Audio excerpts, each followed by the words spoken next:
jnandan@gmail.com. No subject. Krishna Dev Krishna.Moria227409 the 25th of August 2026 at 17:36. Hello guys, we are back in new fanfic, and if enjoying this then please share and like part 2. Now let's start the fanfic. Sakura, you have to stop chasing Sasuke. She had just turned up to training with Naruto late, once again because of a hunt for Sasuke, who had unsurprisingly eluded her. She had no idea where he kept going. Why? You want me to date you, do you? Sorry, well it's not going to happen, she said spitefully, thinking of Sasuke, then realizing that it sounded a bit harsh and she blushed, feeling rather bad. She was surprised when Naruto just laughed. Ha ha ha, actually no, I want you to stop going after Sasuke for yourself. You do realize it is hindering your ability to become the shinobi that you have the potential to be. This infatuation with Sasuke, going out of your way to do what you think will make him happy. It is putting you at a disadvantage to every other shinobi who is focused on being a shinobi and staying alive. Start eating properly, start training properly, and start being a shinobi, Sakura-chan. I don't want you to date me if you really don't like me. I'm past that. I decided to put aside my feelings for you and get stronger for the sake of myself and everyone around me. If I was always so focused on you, I wouldn't be able to focus on progressing myself. At this she was shocked. Had Naruto really done that? It would explain why she hadn't had any unwanted advances from him, probably why she felt a lot more comfortable around him, but that might have just been the whole teaching thing. Easy for you to say, I love Sasuke, and I need to make him happy. Sakura, right now there is only one thing that would make Sasuke happy, and there is no way that you can give it to him. He will just keep taking everything you give him and more, your time, your affection, your progress, and he won't give anything in return. For once, put your own well-being ahead of his, look out for yourself for a change. That couldn't be true, not her Sasuke. The more she thought about it though, the more she realized it was true. And she hated that Naruto had pointed it out. For now she'd focus on herself. But I won't forget you, Sasuke, she promised. Naruto was glad to see that since then Sakura had stopped hunting after Sasuke and focused much harder on progressing herself. She was still crazy about him at team trainings, but her improvement was indicative of her choice. XXX end flashback XXX. Not only that, but Sakura also seemed to be getting much stronger, and it was probably thanks to Naruto. The academy teachers really didn't give that kid enough credit. When he was driven to do something, whether it was to improve himself or his teammates, he'd stop at nothing. Kakashi still couldn't get a read on what was bothering Sasuke. Maybe it was something someone had said to him. He'd have to ask Naruto some time. He couldn't have Sasuke at nothing but 100%, even if this was a C-rank mission. Naruto's progress was crazy. The kid looked as if he was at the peak of physical condition for his age, and it was probably because he had been driving himself into the ground whenever he had the chance to train. No one knew it, but the reason Naruto could increase his physical condition so quickly was because of the Kyuubi's chakra and the rate at which it healed his body. Naruto's muscles and tendons would be healed and regrown almost straight after he'd sent them through hell. Kakashi noted that he'd probably be able to give Lee a good run for his money in his condition at the moment. The thing that would throw it in Naruto's favor would be his ability to use ninjutsu. What are those things on your arms? Sasuke asked as they continued down the road. It was the first time he'd seen them. Naruto, however, had already explained them to Kakashi, and their sensei was impressed at his genin's forethought, not that he wasn't impressed with a lot that Naruto Namikaze did. They are more or less a distress beacon. If Sakura gets in trouble, she can contact me with a burst of chakra through the first seal, and I'll use the second seal to come to her rescue. Naruto smiled as he rubbed the back of his head. Cool, huh? Do you want one? TCH, why would I ever want your help, Dobi? You'd just get in my way. That kid's pride is going to get himmed. Hell, it might even get his teammates hurt. Something needs to be done about it, Kakashi thought as he shook his head. None of them were impressed with Sasuke's comment. Naruto was still annoyed that Sasuke was still turning down any help he offered, and Sakura was once again forced to doubt Sasuke, only to shrug it off on the fact that Sasuke had had to deal with so much in his life. Then why isn't Naruto like Sasuke? He's had it even worse, a voice said in the back of her head in contradiction. What's with the superiority complex, Sasuke? I mean, I know all Uchihas have a stick up there, but am I going to have to break you, or will you still not accept my help even when it's blatantly clear that I'm a better shinobi? Naruto's reply was a bit much, but Sasuke's attitude was constantly wearing down his patience. Sasuke's merely gave him the patented Uchiha glare number 21.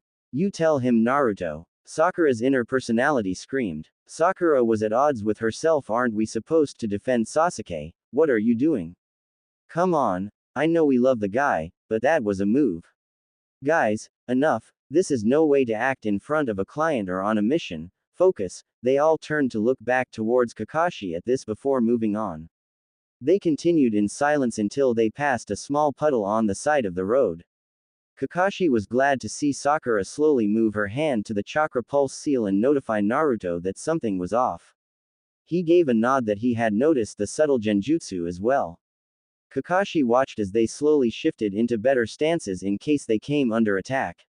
He noted that the Uchiha, genius, was the only one to not question why there was a sizable puddle to the side of the road when it hadn't been raining at all that day.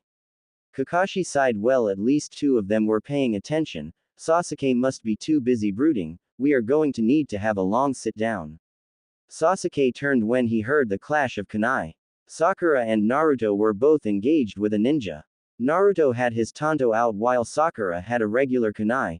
The enemies were wearing a metal gauntlet that had a chain running between the two. It looked like it could be used for deadly coordination attacks as the chain had razor-sharp edges. Kakashi was nowhere to be seen and Sasuke was shocked that their sensei could abandon them. That chain could cause us some issues, Naruto thought, coming to the conclusion that Kakashi would have seen the genjutsu and decided to test them. Quickly pushing off his attacker with surprising strength, he spun to the side, channeling wind chakra through his blade and cut straight through one of the links in the chain, rendering it useless. The other ninja saw what happened and released it so it wouldn't get in his way. Naruto followed up with a series of swift sword strikes that had the ninja retreating, blocking each of the strikes desperately, caught off guard by the small kid's speed. He finished with an overhead strike, forcing the ninja to move to block with the side of his gauntlet. As the blade connected, Naruto channeled a large amount of wind chakra into the blade, honing it to an edge as best he could. The metal of the gauntlet parted like butter before the reinforced attack, severing the ninja's hand at the wrist. Gozu! The other ninja yelled, distracted by his partner's screams. Sakura quickly stepped inside his guard and landed a fight-finishing punch on the shinobi's chest. They all heard ribs breaking as he flew off the end of her fist.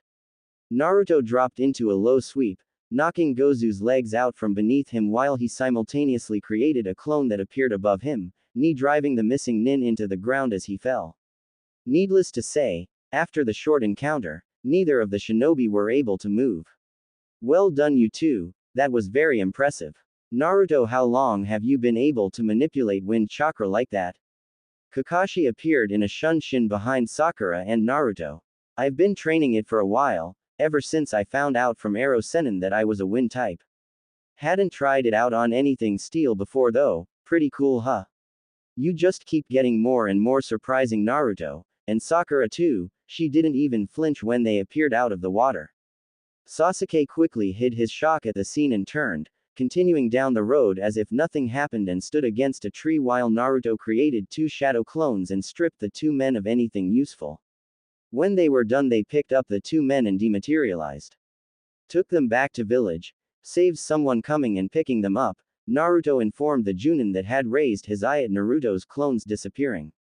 Now, Kakashi turned on to Zuna. Would you care to explain why we were just attacked by two missing nin, the demon brothers to be more precise? What haven't you told us? Yeah, old man, having two missing nin attack us isn't the norm of AC rank. If we weren't on the ball, we might have almost gotten. We could have frozen up like Sasuke Tem over there. Within seconds, Sakura's Sasuke defenses kicked in and he had a fist slammed into the top of his head. What did you do that for? Your hits actually hurt. Yeah, what did you do that for? He was right. Gah, I don't even know anymore, Sakura thought as she walked up to a tree and in her bout of inner turmoil head-butted it so hard that it left a sizable impression. HMPH, maybe that big forehead is good for something. TCH not like you're good for anything else. Sasuke was at the point of taking low blows in trying to get his confidence up after seeing Sakura and Naruto floor those two ninja. Kakashi was reminded of someone eerily familiar as she stormed over to Sasuke in her blind anger and hit him square in the jaw, sending him flying further down the road.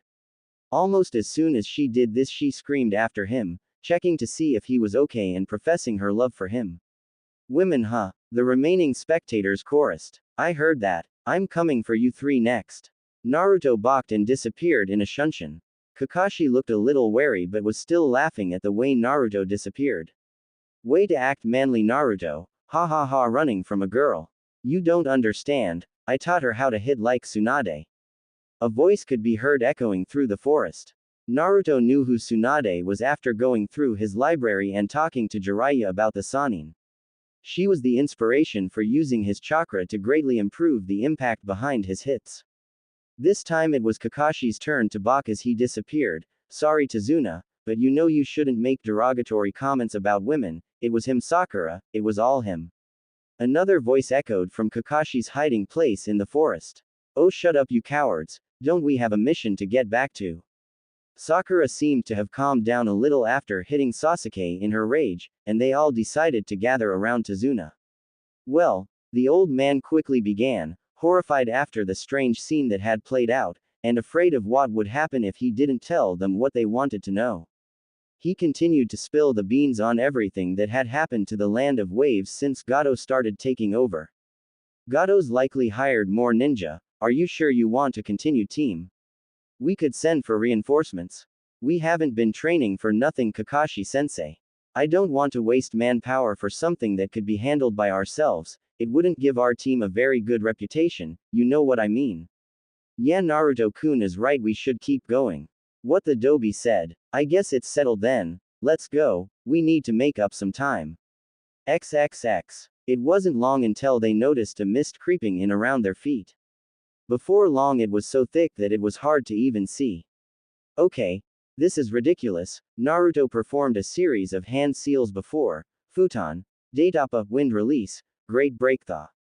A huge gust of air burst forth from his hand and cleared the fog in front of them, revealing the cause to be a man with a massive cleaver-like blade casually strolling toward them. It wasn't long before the mist began to settle back into its previous position, shrouding their vision. Well, that didn't do Mew. Everyone protect Tazuna. And it didn't do much because that's duck. Everyone hit the floor just quickly enough to avoid being scalped by the huge iron blade that swung over their heads. There hadn't even been a warning as to its approach.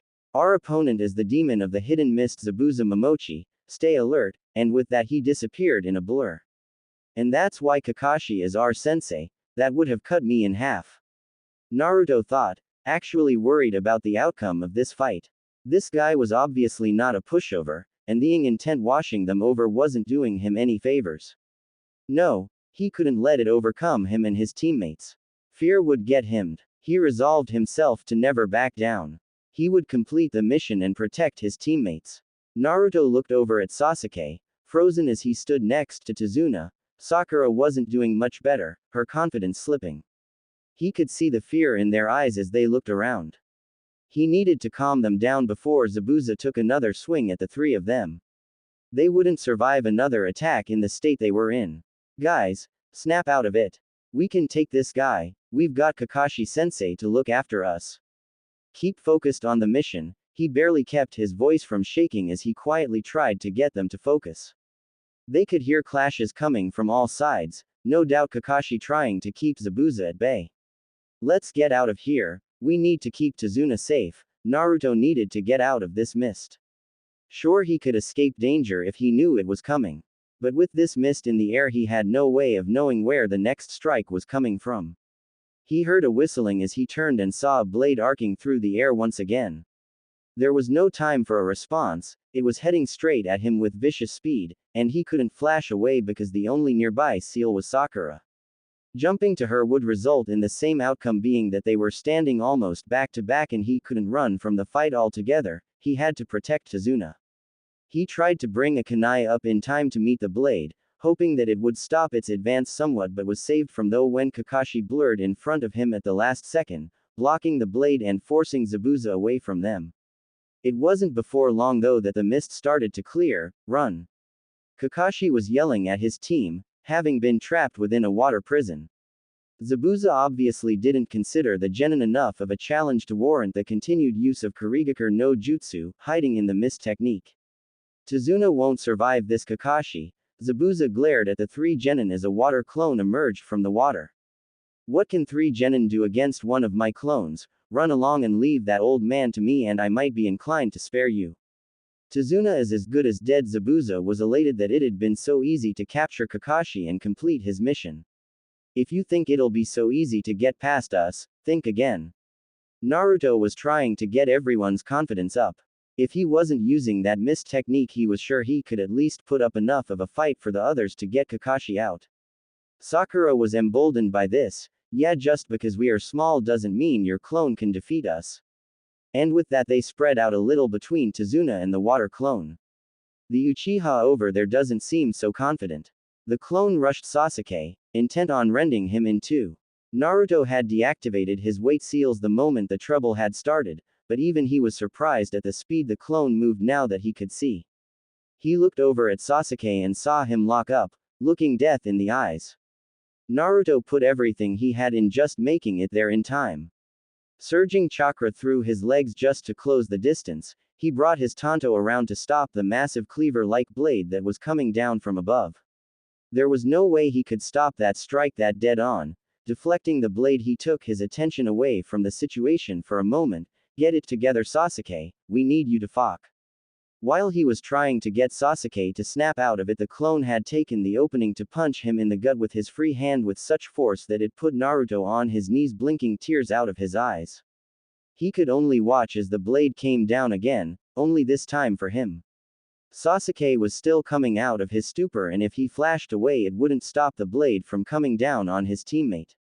He tried to bring his blade around once again but was too slow.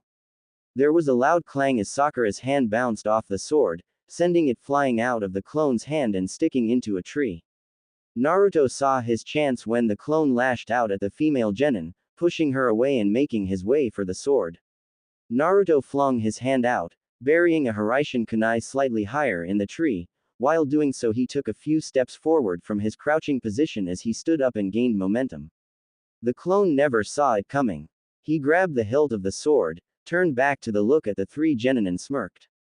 Unfortunately for the copy, the smirk didn't survive Naruto, planting his knee squarely into the side of his head as he reappeared, flying through the air above the sword.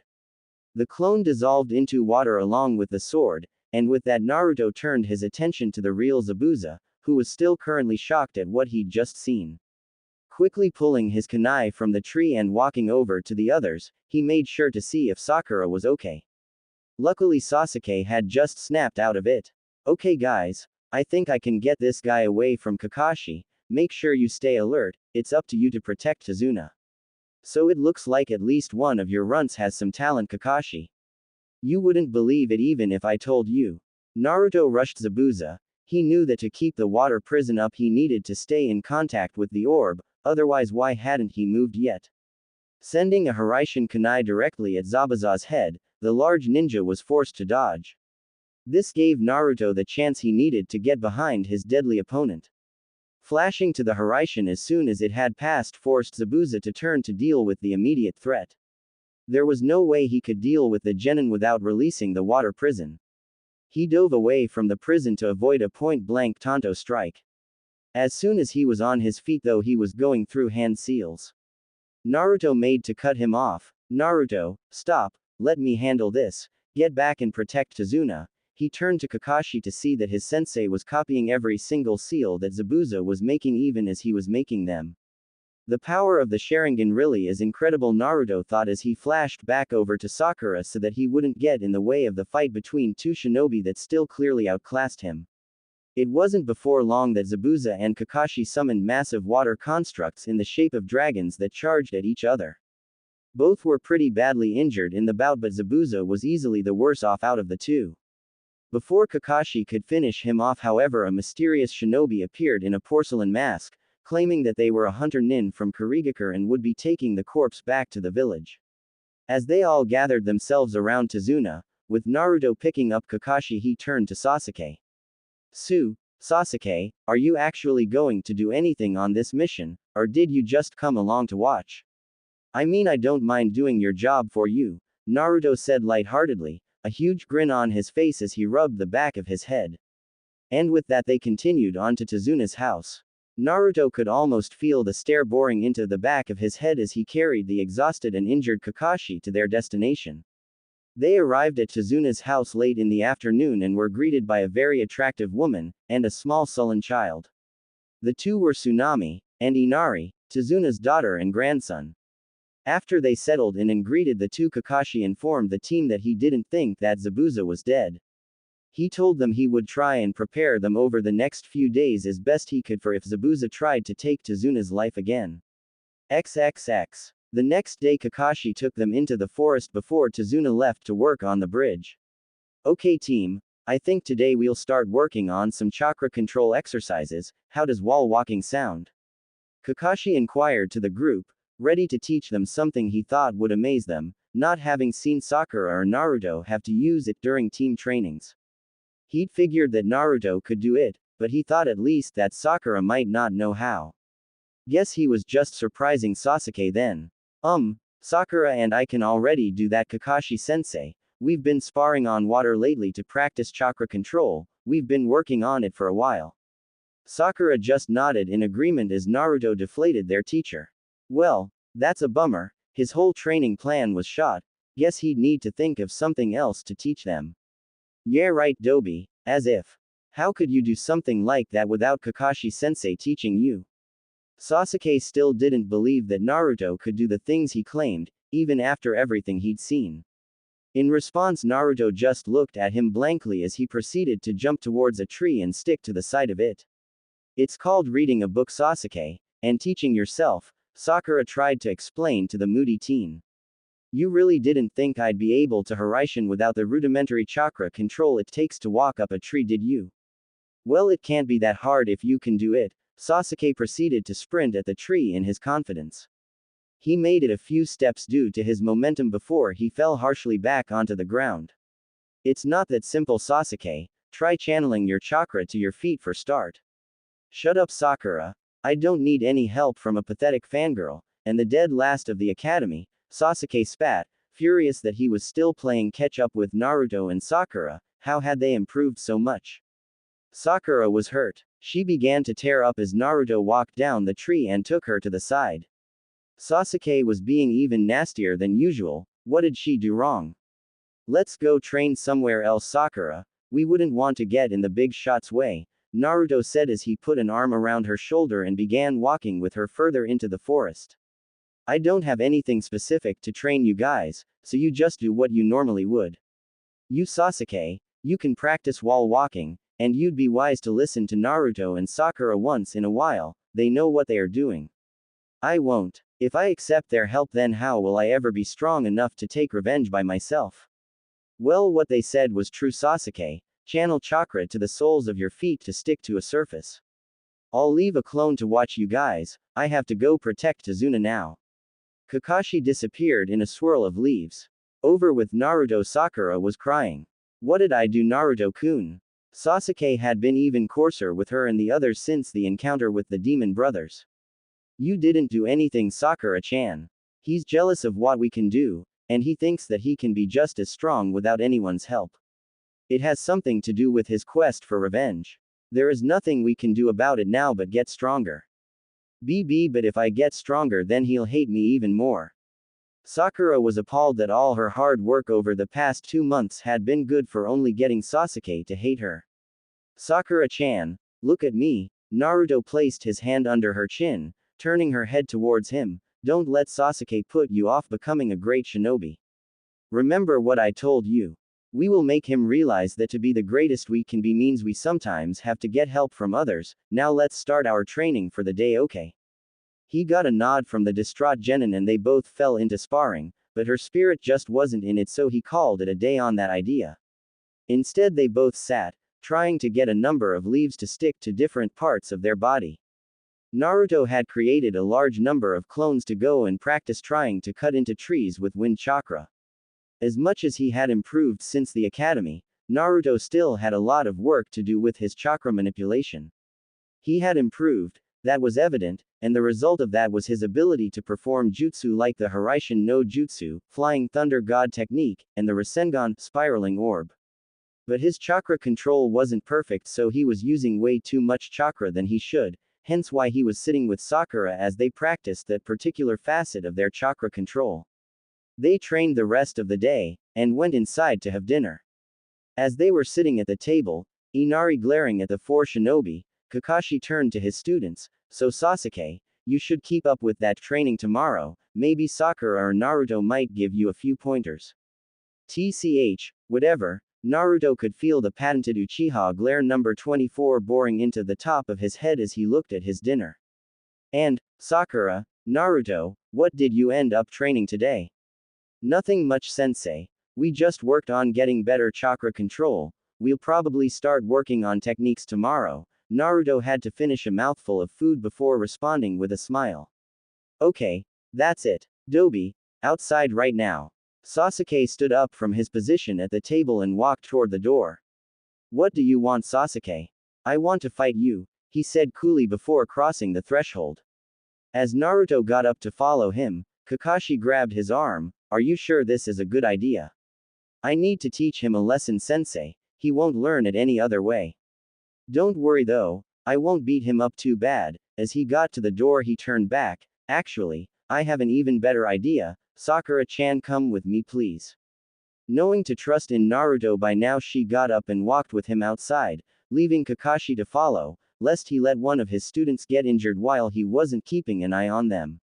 Sasuke was standing outside in a fighting stance ready to face off with Naruto. He was sorely disappointed when Naruto pushed Sakura forward instead. "What's the meaning of this, Dobi?"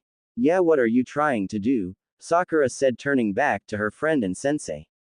Apparently Sasuke is having difficulty grasping that sometimes you need the help of the people that care about you in order to improve. So I thought I'd prove it to him by having him face off with someone he could have sleepwalked through 2 months ago, but who is now a bona fide Uchiha kicking machine. Namely you. He grinned, and pointed at Sakura as she stood there white in the face. "BB, but I can't her. Sakura-chan." Naruto beckoned her close and lowered his voice. "You have to do this for Sasuke. Don't hold back, even though you feel the way you do. Beat him, and show him what accepting someone's help can do for you. It's the only way he'll listen to reason. Do it to help him. And don't hold back, I know he won't." Sakura turned back to her crush. She knew what she had to do. She had to help Sasuke. "You can't be serious, Dobi. Don't underestimate her, Sasuke-tem. Now you wanted to fight, well fight."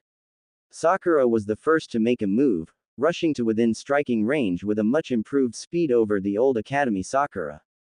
As they engaged in a small taijutsu exchange, Kakashi leaned over to Naruto. "You really think she can take Sasuke? She may not look it, but she's improved a lot. Sure, her taijutsu may not be up to scratch against Sasuke, but she has great chakra control. I asked Jiraiya if he might teach her some rudimentary earth-style techniques, as earth is the element she has an affinity with. He could only show her the basics, but we've been working on them since. This will be close, I think. Sasuke has too much confidence in himself, that or denial, but either way it'll work to Sakura's advantage," Naruto responded in a low voice. The two fighting genin broke apart for a second before Sakura sought cover in the tree line that ran almost up to the back of the house. Sasuke went to follow but was soon forced to stop as 5 Sakuras appeared from behind the nearest tree, all brandishing kunai ready to throw. He quickly went to strike each of them, only to have them fade away as he got close. "So where's the real one?" Looking around, all Sasuke could see was trees. The next thing he knew, he was face first on the ground. The real Sakura had dropped onto him from above, after having created the clones and run straight up the other side of the tree. Sasuke was angry that a pathetic whiny girl had jumped him. Spinning up from the ground, he knocked her off him and she rolled away. As he stood up, Kakashi's eyes widened as he went through a series of hand seals. They went even wider when Naruto put his hand across to stop him from doing anything. Sasuke finished his seals and inhaled deeply. Kaden. Gokaku no Jutsu, fire release, great fireball technique. Sakura's was shocked at the technique Sasuke would use against her but responded accordingly. She went through a quick series of hand seals. Doden. Doryuheki, earth release, earth-style wall. Before the oversized fireball could do her any harm, a solid wall of earth projected up out of the ground, protecting her from the blast. What Sasuke didn't see from his side of the blast, through the smoke and rubble, was Sakura perform another jutsu. When the area cleared, she was completely gone. He saw the wall come up, so he knew she hadn't been, or burnt to ashes. He knew his fireball technique wasn't that strong yet anyway. So where was she? Where did she go? Before long his question was answered as he stood warily waiting for her to show her face. He never expected for her hands to shoot out of the ground and latch around his ankles. What was even more surprising was when the earth beneath his feet softened and he was pulled into the ground up to his shoulders. With just his arms, head and a fraction of his torso above the ground, he couldn't attack her when she resurfaced next to Naruto and Kakashi, looking a little exhausted. What the hell was that? Sasuke was again enraged that he'd been outdone by Sakura. That was the Doden. Moguragakure no Jutsu, hiding like a mole technique, pretty cool huh? She was happy that she'd been able to defeat Sasuke. It meant that she really was improving a great deal as a shinobi. She turned to Naruto. Wow, that really took it out of me. Guess I still need to keep up training my chakra reserves. You bet, Sakura. Now, he said as he walked over to Sasuke, who was still trying to pull himself out of the now rock-solid ground, and pointed to Sakura. That is what happens when you let people who care about you help you, Sasuke. You improve. You have to be able to accept help from those closest to you if you want to be the best that you can be. Would you even care if any of us were to die on this mission right now, Sasuke? Because we all would. Apart from letting people who care about us help us, we care about them too. We draw our strength from wanting to protect them. And none of us would let anything happen to each other if we were alive to do something about it. Sakura was able to do what she just did because of her drive to try and help you, Sasuke, to protect you from yourself, from your pride. To show you that you sometimes need to let others help you. Maybe one day you'll realize that true strength doesn't come from hatred and a mission of revenge, but the drive to protect those that are precious to you. He took everyone that was precious to me. Sasuke screamed from his position in the ground. I lost everyone that would have been precious to me, Sasuke, yet I've found precious people in my life, my team, my friends, my village even. They are all things that I draw strength from in my mission to be the best that I can be. We are all waiting for you to see that, Sasuke. Sasuke, Kakashi was concerned for his student. This revenge you seek won't make you happy. Be better than the man that did your family. Make your own life for yourself. Set yourself down a different path. Because the path you are on is the one that he wants you on. Don't give your brother that satisfaction, Sasuke. Sasuke-kun, we all care for you. Even Naruto, otherwise he would never have offered to help you and wouldn't be trying to help you now. Can't you realize that you are precious to us? I want to become a shinobi that would make my parents proud. Don't you want to as well? Naruto looked down at the struggling genin who had tears in his eyes and walked away into the forest to lie down. He didn't feel like going back inside. After what had just transpired, he needed to relax. Sakura pulled Sasuke out of the ground and after getting a glare that told her he wanted to be alone, left after Naruto. Sasuke walked over to a tree, sitting down beneath it with his head in his hands, trying to blink away the tears that were just now starting to pour down his face. Could it be true? Everything they said seemed to make sense, and it was this fact that had Sasuke in tears of both sorrow and anger. What would happen if he decided to accept their help? What would happen if he continued in his quest for revenge? Sasuke sat, inner turmoil on display for Kakashi as he wept. His sensei just took a seat against a nearby tree and waited with his eyes closed as his student tried to work everything out. I really hope you can see the truth of our words, Sasuke, I really do. The next time Sasuke looked up, tears were pouring from a pair of blood-red eyes. XXX. Did we really do the right thing, Naruto-kun? Sakura asked as they walked through the woods. We did the only thing we could, Sakura-chan, and we have to keep trying until he realizes what is wrong. Putting an arm the distraught girl and giving her a one-armed hug, he continued, you fought great out there tonight, by the way. It was great to see how much you've improved. When Naruto awoke the next morning, he was greeted with a sight he hadn't expected to see. There was a beautiful female ninja strolling across the field toward him. He knew she was a ninja from the fact that she was making almost no sound as she walked. Ninja had a habit of doing that wherever they went, civilians, not so much. Tensing when she saw him open his eyes, she flicked a senbon into her hand. I know you're a shinobi, Naruto said, but I don't want to fight you. How can I trust you? Her sweet voice drifted over to him. From the looks of it, you could have me from a distance with that senbon while I slept. You didn't, so I'm going to give you the benefit of the doubt. Now that I'm awake, however, you'd be hard-pressed to actually me anyway. What's your name? Because I'm Uzumaki Naruto. He had a sheepish grin on his face, and yawned, his hand rubbing the back of his head. Haku was unsure of what to do. She could have him while he slept, but that just hadn't felt right.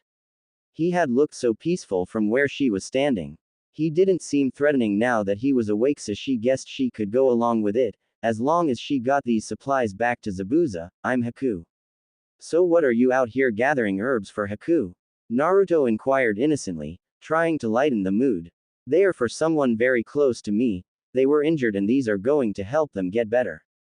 Well, do you want a hand gathering them? I could make your job a lot easier. A number of clones appeared before Haku could object and began searching through the woods and clearing for the herbs that Haku needed. Now sit down, Naruto said with a smile. But no buts. Come on and sit down. My clones will still get the herbs you need, don't worry. Okay, she said, sitting down opposite from him, still wary of what he was doing. For a while they explained pleasantries, with Naruto explaining that he was going to be Hokage one day and protect the village. Then out of nowhere he asked a rather unexpected question. So Haku, is Zabuza recovering well enough? She flinched, not knowing how the boy who was only just younger than she was had figured it out. Calm down, like I said, I don't want to fight. Naruto tried to defuse the situation before she could take any action against him. I could tell you were a ninja from the way you walked. You said you needed to help someone who was close to you. You use senbon, and you have the same build as a hunter nin that carried away one supposedly dead Zabuza. Your facial twitch just then confirmed my suspicions. Don't worry, like I said, I don't want to cause you any harm.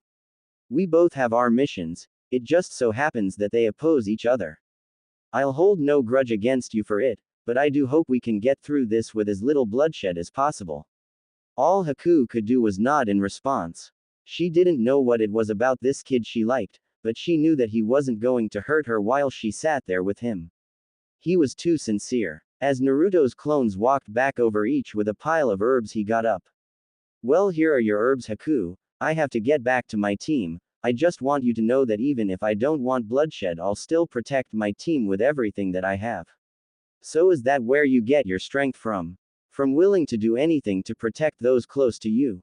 Naruto nodded before disappearing. Me too, Naruto. I guess next time we meet we'll see whose desire to protect is stronger. XXX. Naruto appeared next to Sakura, having used her seal as a beacon for his Hiraishin no Jutsu. Where have you been? Sakura looked concerned as she worked on improving her earth release. He could hear Sasuke trying to still climb a tree not too far from them. Kakashi figured you'd be okay and had to head off to defend Tazuna, but where were you? Same place I was when you left me last night. I fell asleep, he. He rubbed the back of his head a little embarrassed, and then I met the hunter nin that I now know saved Zabuza's life. We didn't talk for long, but she seemed nice enough. What? Sakura screeched. You didn't have to fight her or anything. Well, no, that's not part of our mission, and I'd rather not have to hurt people if I can get away with it. She could have most like lied me as I slept but didn't, so I gave her the benefit of the doubt. It wasn't like she didn't know who I was. Okay. Well, as long as you are safe, Naruto-kun, at least now we know that Zabuza will probably make another attempt at Tazuna's life. Naruto nodded. Anyway, now that you're here, let's get back to training. Sakura smiled, looking forward to the day ahead. They were surprised when Sasuke approached them halfway through the day looking as downcast as ever, a hint of frustration glinting in his eyes when he turned his head toward them. What do you want now, Sasuke-tem? I don't want to fight you, I'm training with Sakura-chan. Naruto said, sizing up the Uchiha. Actually, I wanted to ask if you could help me with wall walking. Naruto could tell just by looking at him that it was taking all of Sasuke's effort to suppress his pride just to walk over and ask that simple question. Sure, no problem, Naruto said with a sincere smile as he created a number of clones to go and offer the young Uchiha instruction. These guys will let you know what you might be doing wrong. As Sasuke walked away with the clones, Naruto turned back to Sakura. Maybe we're finally getting the message across, he said hopefully before they both smiled at the small change that they'd made in Sasuke. By the end of the day, Sasuke had finally gotten the hang of wall walking, and had started going through light sparring exercises with Naruto's clones. Kakashi was pleased by the progress that the Uchiha had made and was even more impressed that he'd asked for help.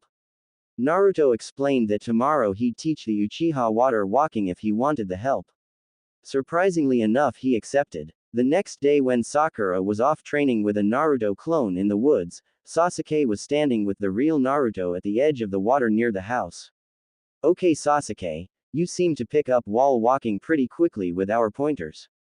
Water walking, however, is fairly difficult in that you have to adjust the amount of chakra sent to your feet constantly in order to stay afloat, as opposed to the constant level you send to your feet in wall walking. You should get the hang of it pretty easily, but we'll start you out on the shallow water. It took Sasuke most of the day to get the hang of the technique, but by the end of the day he was slowly edging out further and further over deeper water. Naruto slowly started throwing stones at him to try and break his focus, but the Uchiha was a fast learner and very rarely fell in after that exercise, until Naruto did something completely unexpected. He called out to the Uchiha to get his attention, but when Sasuke looked up to find his friend, he went white in the face and a small amount of blood trickled from his nose. There standing before him was a gorgeous brunette that looked about 18 years old. She was the epitome of perfect with just the right amount of ridiculous curves, and she was completely save for the smoke that surrounded her chest and pelvic region. Sasuke probably would have passed out from the nosebleed he would have received had Naruto not bothered with the smoke. It was easily enough to break his concentration and send him plummeting into the drink. When he resurfaced, Naruto was unrolling around in his original form in a laughing fit. Over in the trees, Kakashi's hidden shadow clone had passed out on the ground from lack of blood and dispelled. XXX. On the bridge, everyone was quite confused as to why the Konoha Junin had rocketed down the length of the bridge with a torrent of blood pouring from his nose and proceeded to pass out from blood loss. XXX. Sasuke couldn't help but smile at the tactic employed by his teammate, even if it had gotten him soaking wet. You're such a pervert, Dobi. How am I the pervert, Sasuke Tem? You're the one that got the nosebleed. Bahahahaha. Naruto was trying to talk in between fits of laughter. How could anyone but a pervert come up with that move? Naruto could see his logic, but it only made him laugh harder. What was even better was that Sasuke seemed to be genuinely smiling for once. Okay, enough joking around. Get back to throwing rocks at me, Sasuke said as he slowly and steadily pulled himself out of the water. Okay, Sasuke-kun, a soft female voice echoed across the water as the now brunette bomb started throwing rocks at the genin, and it wasn't long before all the smoke had cleared. Needless to say, Sasuke had never had a stranger training session. Jumping across the top of the water while dodging rocks with a constant stream of blood streaming down his face. The fact he wasn't falling in this time was the only consolation he could give himself. It was all fun and games until Sakura arrived back on the shore and saw what was happening. She spent the next half an hour chasing Naruto around trying to beat the living daylights out of him while Sasuke just laughed at the scene. When she realized she couldn't catch Naruto-kun, she stormed out onto the water and started chasing Sasuke. Why was her Sasuke-kun a pervert? The nosebleed hadn't gone unnoticed. Over the next few days, Naruto, Sasuke, and Sakura bonded more as a team, Sasuke slowly getting over some of his hang-ups. They worked on team combinations using their jutsu. Naruto and Sasuke even tried to combine their flame and wind techniques: Futon, Daitapa wind release, Great Breakthaw, and Kaden, Gokaku no Jutsu fire release, Great Fireball technique, to destructive effect, both agreeing that they would only use that combination on someone they really hated. Its destructive power was easily enough to incinerate a small portion of the forest when they used it. One night as they were sitting at the table, Inari had finally had enough. He hated these ninja and told them that what they were trying was futile and that they should give up. A short yet fiery retort from Naruto about how little respect for quitters he had and how he and Sasuke were still going strong after everything they'd been through shut the kid up as he ran outside. Sorry Kakashi, but it needed to be said, he stood and went upstairs to sleep. They trained throughout the week, preparing for the attack they knew was going to come now that they knew Zabuza was alive. As the week progressed they knew Zabuza would be gaining strength. For this reason Kakashi started taking Sakura with him to help protect the bridge, that way they could all be on the scene in seconds thanks to Naruto's Hiraishin no Jutsu. And so one morning as Naruto and Sasuke trained outside the small house Naruto felt the familiar chakra pulse in his arm. He turned to Sasuke, looks like they need us on the bridge Sasuke Tem. Well get us over there. Naruto created a few clones before walking over to Sasuke. Guys, keep Tsunami and Inari safe, and don't let them out of your sight. Gato might have men come after them, and with that Sasuke and Naruto disappeared. XXX. When they appeared on the bridge they couldn't see 5 feet in the thick mist. They appeared next to Sakura, and could hear Kakashi and Zabuza talking. So the brat that was talking to my Haku is finally here, Zabuza said, hearing them arrive through the mist. That's a pretty handy technique he's got there. That's only the half of it Zabuza. Kakashi was standing between the 3 genin and Zabuza, ready to fight the missing nin. You don't need to let your genin get it Kakashi, I might be inclined to spare you all if you just let me have Tazuna. Never. Naruto wasn't going to fail his mission, he liked the old man, as much of a drunk as he was. Your funeral kid, Haku, take care of Tazuna. Naruto could barely see what was in front of him, but at the last second he saw a movement in the mist and managed to bring a Hiraishin kunai up in time to deflect the Senbon that was heading straight for the old man. Guys, we need to get out of this mist, Naruto urged his team backwards toward the completed end of the bridge trying to catch a glimpse of his opponent. Haku made a few attempts to stop them but was thwarted by the 3 as they protected the bridge builder. She finally emerged from the mist as they all now stood in the open. You have to come to us, so let's see how you fight without that mist. Naruto was confident that he could take whatever this girl could throw at him.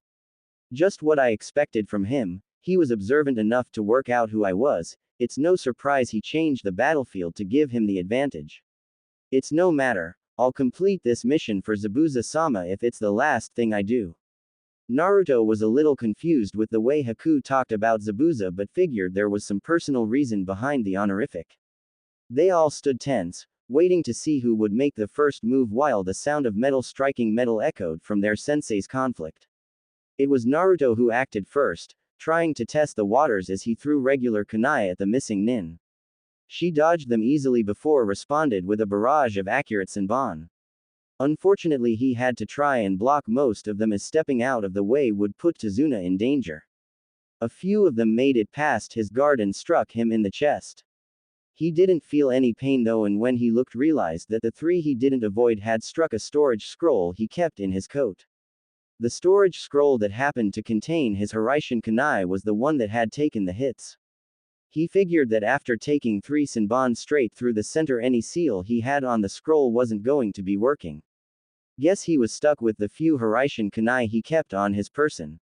He needed to take up Sasuke's habit and store them in a bracer or something. He'd work that out if he made it through this fight. Guys, protect Tazuna, I need to keep Haku away from you guys. With that he disappeared in a blur and was on the offensive, striking at Haku with his Hiraishin as he kept her from attacking the bridge builder.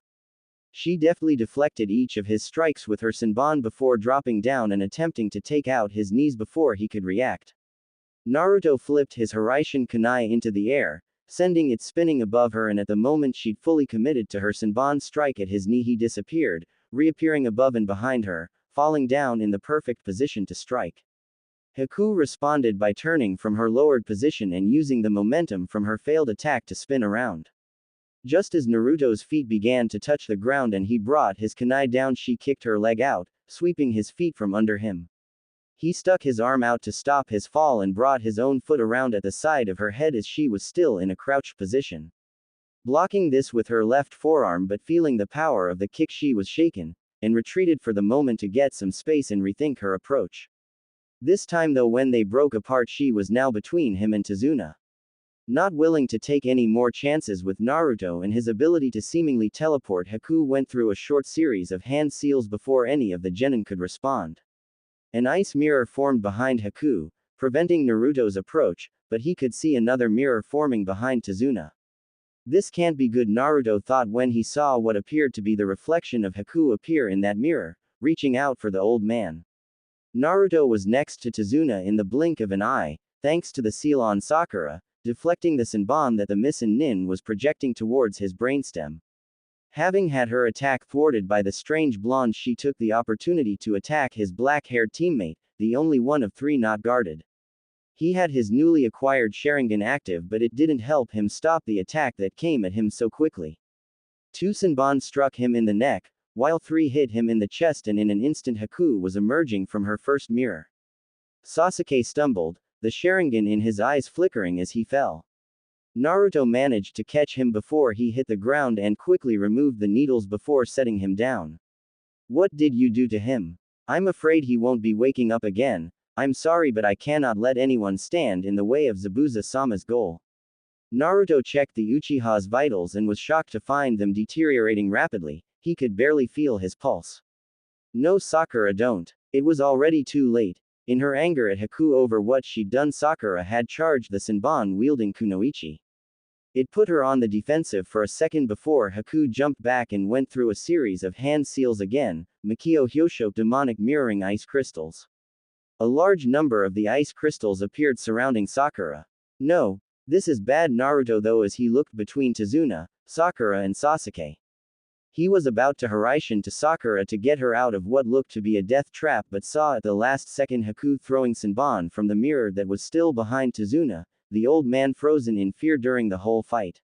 Naruto cursed, rushing toward the old man and pushing him out of the line of fire just before the projectiles would have him. As he did so, he flung one of his kunai at the ground and disappeared, but it was too late. In saving Tazuna, he'd given Haku enough time to launch an attack at Sakura. By the time he arrived by her side, even if it was just mere seconds, the girl was riddled with Senbon and looked to be just holding on to her life. He flashed back to the kunai he'd just previously left on the bridge and tried to place her on the ground as comfortably as he could. Don't worry, Sakura. Hold on, I'll keep you safe. I'll keep you safe. Naruto had tears running down his face as his eyes flickered red, and his fingernails grew into claws. Yes, boy, draw on my power. You need it to take revenge on that ice bitch, without it you'll never save your friends. He could hear a strange gruff voice in the back of his head. He disappeared into his mindscape, letting the rage take over. Growling, the enraged Naruto disappeared in a red blur, intent on rending Haku in two.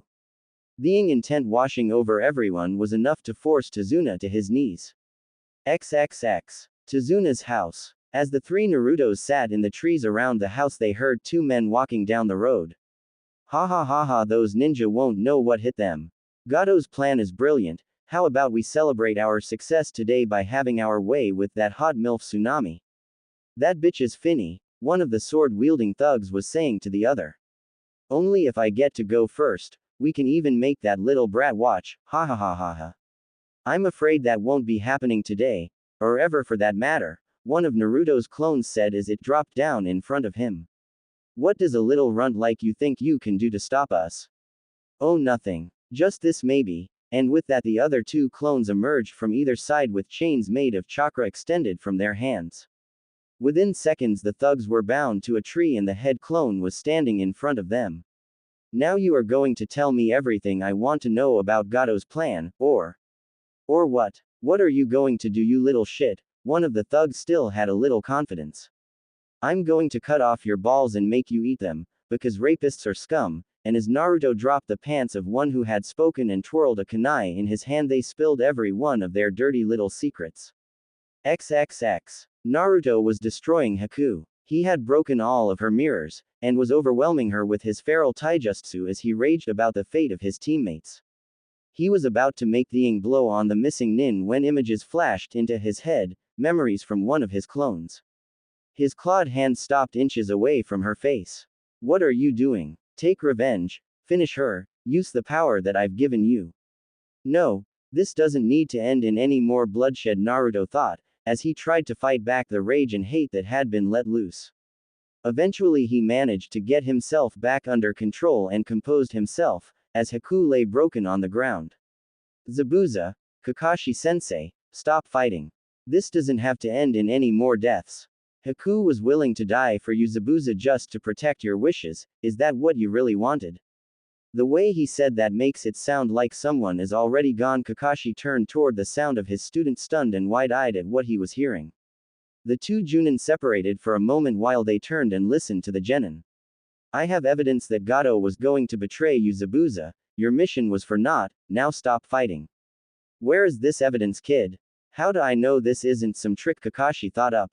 I don't know anything about it, Zabuza, Kakashi said as he turned to the demon of the hidden mist. Within seconds Naruto had disappeared and reappeared with two men and two clones. Naruto's clones still had them firmly secured on their knees, wrapped in chakra chains. Zabuza let the mist fade to see what the kid was trying to show them. These are two of Gato's thugs who I caught about to try and rape Tsunami. They were also talking about Gato's brilliant plan. Now boys, how about you tell the guys over there what you told me, and maybe I'll be inclined not to carry out my threat. GG, Gato was planning on betraying you after you completed your mission and were weakened by the enemy ninja, one of the men hurriedly blurted out, fearful of what the young genin might do to them if he refused to say. He really should have been afraid of Zabuza though.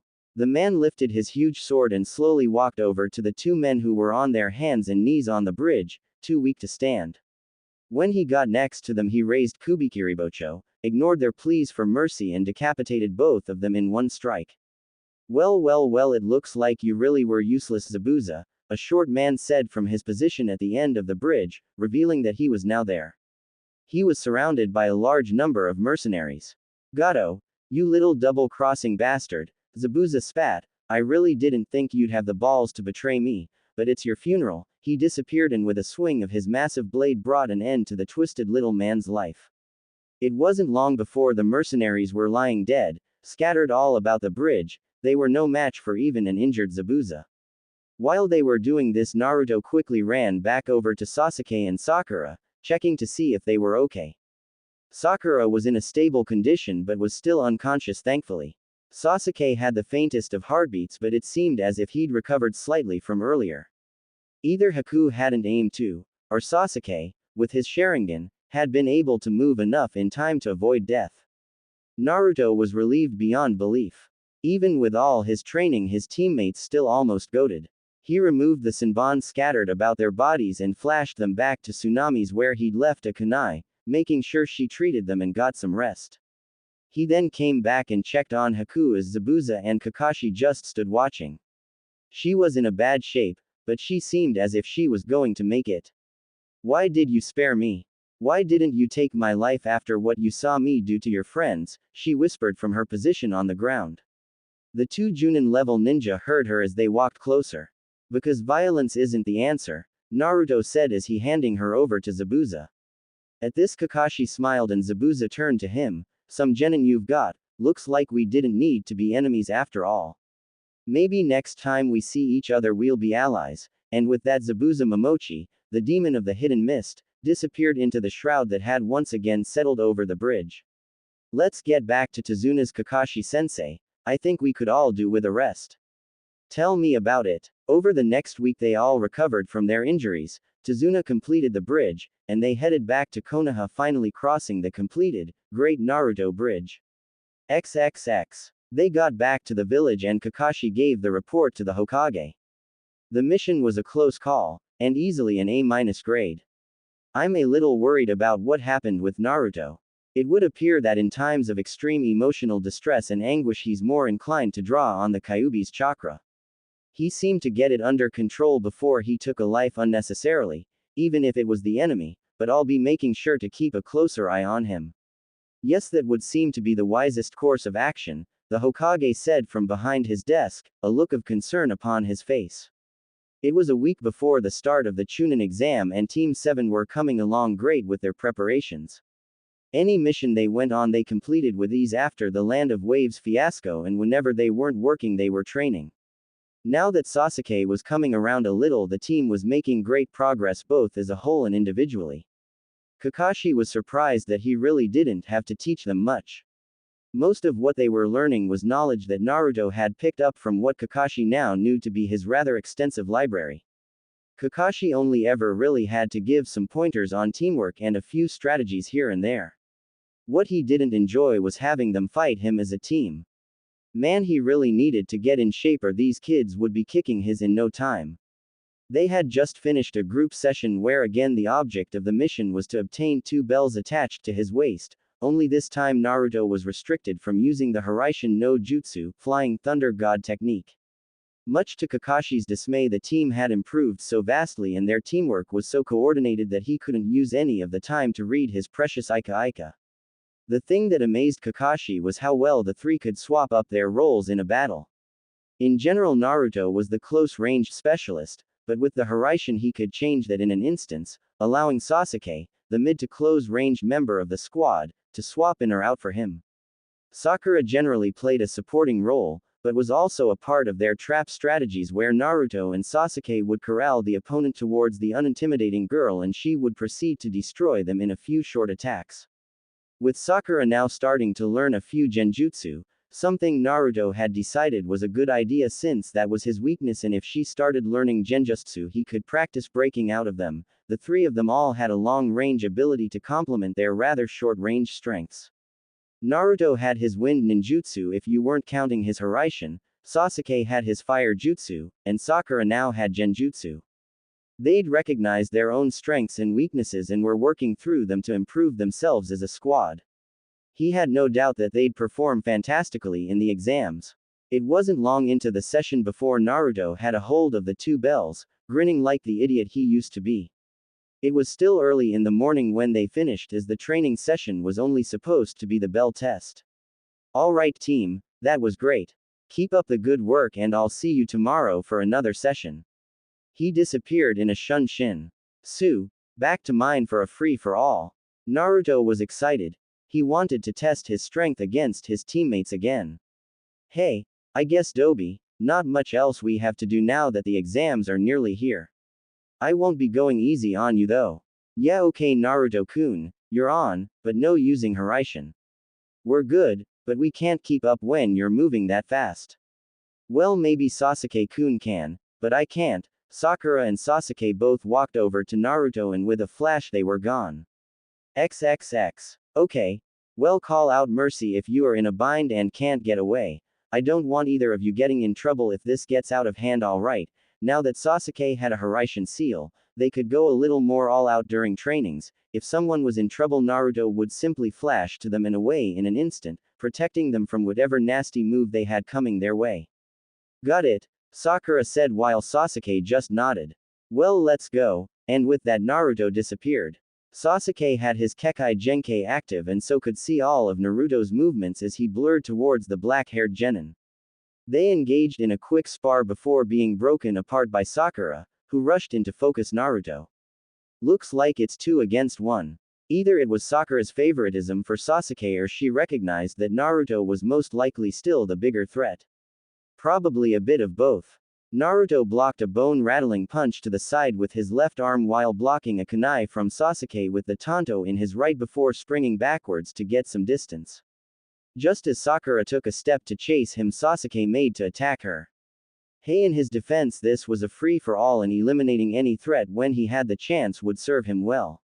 Besides, he thought he could take the Dobi in a one-on-one fight, especially if he wasn't using the Hiraishin. She saw it at the last second, and though she was annoyed, they'd sparred enough for her to not be surprised. Turning, she blocked the few taijutsu strikes he threw at her before she created space. This worked out for the both of them. For where they'd just been standing together had been OE'd by a massive torrent of wind that would have easily knocked both of them off their feet. In the confusion, Naruto had managed a few hand seals and performed the futon, Daitapa wind release, great breakthrough. Due to having broken apart at the last second, the 2 genin hadn't been blown away, but it had given them a sore reminder that they weren't alone in their fight. Sasuke quickly turned to the retreating Naruto, going through a series of hand seals before holding out his left hand and bracing it with the right, Raiden, Raikyu, lightning ball. In the center of his palm he condensed lightning-based chakra into an orb. This occurred in the span of a second and he launched a number of the spheres at Naruto in succession. Naruto knew that he had the advantage, quickly preparing his own attack, but Sakura attempted to rush him and keep him off guard. He'd prepared the attack before she managed to reach him, wind release, air bullet, and turned, spitting a low-powered ball of air at Sakura in order to deter her from attacking momentarily and turning back to match each of Sasuke's lightning balls with an air bullet of equal strength. Being the counter to lightning chakra, the air bullets ripped through Sasuke's offense, forcing the Sharingan user to dodge them. Sakura was back on the offensive after having avoided Naruto's attack and was frantically trying to keep pace with his taijutsu. When he started getting aggressive and pushing her back, she blocked one of his punches with a chakra-infused fist, almost breaking his hand and once again creating a break in the fight. She had hoped that Sasuke would capitalize on her offensive, but to her dismay he just stood and watched. As she jumped back from Naruto, a number of shuriken appeared flying through the air from Sasuke's direction before they turned into many hundred through the use of the Shadow Shuriken Jutsu, clouding the air with metal objects. Naruto responded with another great breakthrough, forcing many of the shuriken to stop dead in their tracks or even start flying back toward the Uchiha. The attack also backfired with regards to Sakura, who simply put up a wall of earth, defending her from any shuriken that weren't in the path of the wind attack. As soon as the shuriken had stopped impacting against her wall, she followed through with a series of enhanced chakra-infused attacks that, while breaking apart her defense, allowed her to launch the rocks at the Uchiha. Rocks that were now covered in shuriken. This offensive distracted her long enough to give Naruto the chance to use a series of shadow clones to restrain her. She tried to sink into the ground through the use of the hiding like a mole technique, but they were on her too quickly and she never made it fully into the ground before she was restrained. Naruto rushed Sasuke now that Sakura had been dealt with and attacked him with the help of two clones. With the Genin's improved speed, even the Sharingan wielder was having trouble blocking all the strikes. He quickly stepped back and threw a number of shuriken at and past the Narutos before using the ninja wire attached to them to swing them back around, tangling the three Narutos together. Naruto's eyes went wide at what Sasuke was attempting as he started going through hand seals. Quickly dispelling the other clones gave Naruto enough slack to get his tanto into his hand, where he channeled wind chakra into it in order to effectively cut himself out of the wire before fire spread down the metal strands and engulfed him. Naruto shinned away from the danger zone a short distance and created 8 shadow clones that converged on Sasuke, surrounding the Genin. The black-haired prodigy tried to respond with a Phoenix Fire Jutsu and started going through hand seals, but in the time it took for him to complete the necessary sequence, the clones had already attacked, pinning him to the ground and wrapping him up in chakra chains. "Good fight, Tem," Naruto said from his position standing over Sasuke. "Tch, whatever Dobi," Sasuke tried to say with indifference, but not being able to keep the grin off his face. He really was starting to enjoy training with the two genin whose strength he'd grown accustomed to. "Hurry up, guys. We need to clean up before we head out. Remember, we were supposed to be meeting Team 8 for lunch," Sakura chastised from her position over to the side. They quickly hurried inside and cleaned themselves up a little. Naruto had told his team that if they ever wanted to, they could stay at his place. They had taken up the offer a few times, Sasuke hanging around more often than Sakura because he didn't really have anywhere else to be. Because of that, they all had fresh clothes to change into as they headed out to have lunch with their friends. XXX. They were sitting down inside at a barbecue place with Hinata, Kiba, and Shino, chatting about recent missions they'd been on and discussing what they thought the Chunin exam might entail. Most of Team 8's talking was done by Kiba. Shino mostly sat in silence, eating, or nodding in agreement with his two teammates. Hinata spoke often enough but was still nervous around Naruto, even after the months of on-off training with him. She wasn't nearly as bad as she used to be, but she was still constantly casting glances at him and blushing whenever he looked at her. Naruto for the life of him couldn't work out why she acted the way she did around him, being completely oblivious to her affection. He was looking out the door when he noticed a square rock with 2 small eye holes sitting in the middle of the street pointed directly at him. He elbowed Sakura to get her attention and she giggled, having had much experience with the miniature trio that was always trying to tag along with Naruto. "Okay guys, it was great catching up. If I don't see you before the exams start, good luck." I'd love to stay a little longer, but I had made plans to play ninja with some of Konoha's academy students. So unless any of you want to get chased around by 3 midgets, then I'll see you later. Naruto turned toward the exit with a smile on his face. Actually, Naruto-kun, I don't have anywhere I need to be, if you wouldn't mind me tagging along. Naruto was actually surprised by this, turning around to find Hinata standing. The rest of her team seemed pretty surprised that she'd managed the courage to even ask, being as timid as she was. Of course, I'm sure they'll enjoy meeting someone new. Naruto beckoned for her to follow as he left the restaurant. Oh, Hinata-chan, I wonder what this rock is doing in this street. Maybe I should break it into little pieces so that it doesn't get in someone's way. He cracked his knuckles as he walked closer to rock, only to have it skitter further away. Hinata just giggled at the scene. The fake rock facade was quickly thrown away as Naruto approached. Okay, boss, it's us. How did you know we were here? Naruto's sweat dropped. You don't think it was a little obvious? Man, I've got a lot to teach you three. Anyway, Konohamaru, Udon, Moegi, this is Hinata. She's going to be playing ninja with us today after I teach you a thing or two. Oh, is this your girlfriend, Naruto? Konohamaru blurted, thinking that as awesome as his boss was, he'd have to have a lady friend. Hinata almost fainted at the prospect. Ha, no, I've already told you guys I don't have a girlfriend. Hinata is just my friend. The last statement took some of the blood away from her face, and she didn't end up passing out.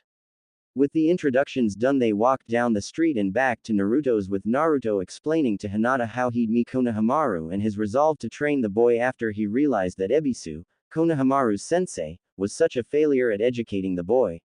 After Naruto had gone through a few training exercises with the academy students, teaching them some basics to practice that he wished he'd been taught, he began the game of ninja. It basically involved them chasing Naruto through the village in an attempt to catch him. He of course wasn't going too hard on them, but he was never going easy. They weren't going to improve if he was letting them win. They never won, but occasionally he made it seem close so as to not crush their spirit. They were rushing over buildings and dashing through streets, the 3 students trying to coordinate themselves to catch the 2 genin as they led them across the village, when Konohamaru cried out. Naruto quickly turned around with Hinata to find out what the disturbance was. Konohamaru was being held off the ground by a ninja that looked to be slightly older than Naruto by a couple of years. Strangely enough, he was wearing face paint or makeup. If there was a difference, Naruto couldn't tell. Naruto noticed the village symbol sitting on the cloth cowl on the boy's head. Sand ninja. You little rat, I'll teach you for running into me. The ninja had his fist back, ready to inflict some pain on the small academy student. So do you like beating on little kids to make yourself feel more manly? I figure it's to make up for the makeup, Hinata-chan. What do you think? Naruto said, never taking his eyes of the sand nin or letting the cold, threatening look drop from his visage. Hinata couldn't stop herself from snickering at the jab that Naruto had taken at the bully. Despite the situation, even another sand shinobi Naruto saw standing over under a tree couldn't help but find herself slightly amused. Oh, you're in trouble. Boss here will floor you, you big bully. Konohamaru had gained some confidence now that Naruto had arrived. What's a little kid like him going to do against me? Oh, I'd be betting on that little kid to kick your, Sasuke said coolly, rounding the corner at the other end of the street after hearing the commotion. Then I'd take a turn. Who do you think you are bullying a little kid like that? Sasuke was actually a little pissed now. As much as the kid was obnoxious, he was eager to learn, and Sasuke had come to like him during the times he'd come to hang out with Naruto. You're here for the Chunin exam, so put the kid down and don't do anything stupid or you'll find yourself in more than just a spot of trouble. The people who find you might have trouble scraping you off the pavement, because nobody hurts anyone I care about and gets away with it. Naruto wasn't putting up with anything from a foreign ninja, especially one that was threatening his own student. At this, Hinata started to fantasize about Naruto being so brave and protecting her in a situation like this before being snapped back to reality by someone speaking. The ninja had looked like he was ready to start something before the blonde Kunoichi spoke up. Come on, Kankuro, don't do anything stupid, we need to be going now anyway. HMPH, whatever, and with that the 2 sand ninja disappeared, leaving one remaining ninja standing in the tree. The youth had a strange gourd strapped to his back and looked incredibly tired. After getting a good look at the three genin standing in the street, he shunned after what appeared to be his team. There was something weird about that last one, Naruto commented aloud with Sasuke nodding in agreement. Wow boss, that was so cool saving me like that. I think you would have been able to take that big bully easy. The other two students were also impressed at the way Naruto had come to Konohamaru's defense, showing that he really did care about them. Yeah, that was really brave, Hinata said, still blushing from her fantasy. Thanks. Naruto smiled as if it was nothing and rubbed the back of his head, but I think after that we should head home, and no more playing ninja for a while, at least not until after the exams, got it? They looked disappointed, even chorusing, "Ah," but they listened to Naruto and decided to head home. Naruto and Hinata parted ways there as well before Naruto turned to Sasuke. Well, let's get out of here, Tem, and thanks for having our backs. Anytime, Dobi, anytime. XXX. Later that night, Naruto and Sasuke had done a little one-on-one training and were relaxing in his living room eating some dinner that a Naruto clone had cooked up for them. Hey Dobi, I noticed something today during our bell test. Kakashi hadn't even bothered trying to read one of those books we always see him with. Guess he thought we were going to give him trouble. I mean, he has to be right sometimes, but what are those books anyway? Oh, well, Kakashi is a pervert. He gets enjoyment from reading it, and from the reactions he gets from people from reading it in public. That's what I've gathered anyway. It's like, well, read it yourself. My dad had a collection, and my godfather writes the stuff so he keeps it updated. So go ahead and give it a read if you want. I haven't gotten into it that much at the moment, but apparently it's a love story and some of the scenes are pretty steamy. I guess that's to be expected as Jiraiya does research for them by perving on women among other things. After the training incident in the Land of Waves, Naruto had a feeling Sasuke would take to them like their Sharingan-wielding sensei. He wasn't disappointed when Sasuke continued to sit on the couch all night reading the novels. When they arrived at the training ground the next day, Sasuke could be found leaning against a tree with his nose in the book, and needless to say, his sensei was proud of the boy's taste in literature. Sakura not so much. XXX. It was the final day before the start of the exams and everyone was psyched. Considering how hard they'd been working themselves, most of the teams had decided to take this final day as a rest day before the unknown rigors of the test took place. Naruto was strolling through town with Team 7, casually looking at some shops because naturally Sakura had wanted to go shopping on her day off. Sasuke wanted to look into getting a weapon somewhat similar to Naruto's, and Naruto had just decided to tag along. When they got to Makoto's supplies, however, they were greeted with a rather strange sight. Tenten was standing outside with a boy clad in a green jumpsuit, and a Hyuga that Team 7 had yet to meet. Naruto waved at Tenten, but before they could say anything, the boy in green cut them off. Yosh, you must be Naruto-san and Team 7. Tenten has told us much about you and how you have trained with her on occasion. My name is Rock Lee and it is nice to meet you. Rock Lee looked thoroughly excited to finally meet them, bursting with energy. Naruto noticed Neji roll his eyes at the enthusiasm shown by the green-clad ninja. Ha ha ha, yes, my name is Naruto, and this is Sasuke Uchiha, and Sakura Haruno, my teammates. It's nice to meet you too, Lee. Yeah, so what I was about to say was that this is Rock Lee and Neji Hyuga, before I was cut off and the introduction was handled without me, Tenten said rather exasperatedly.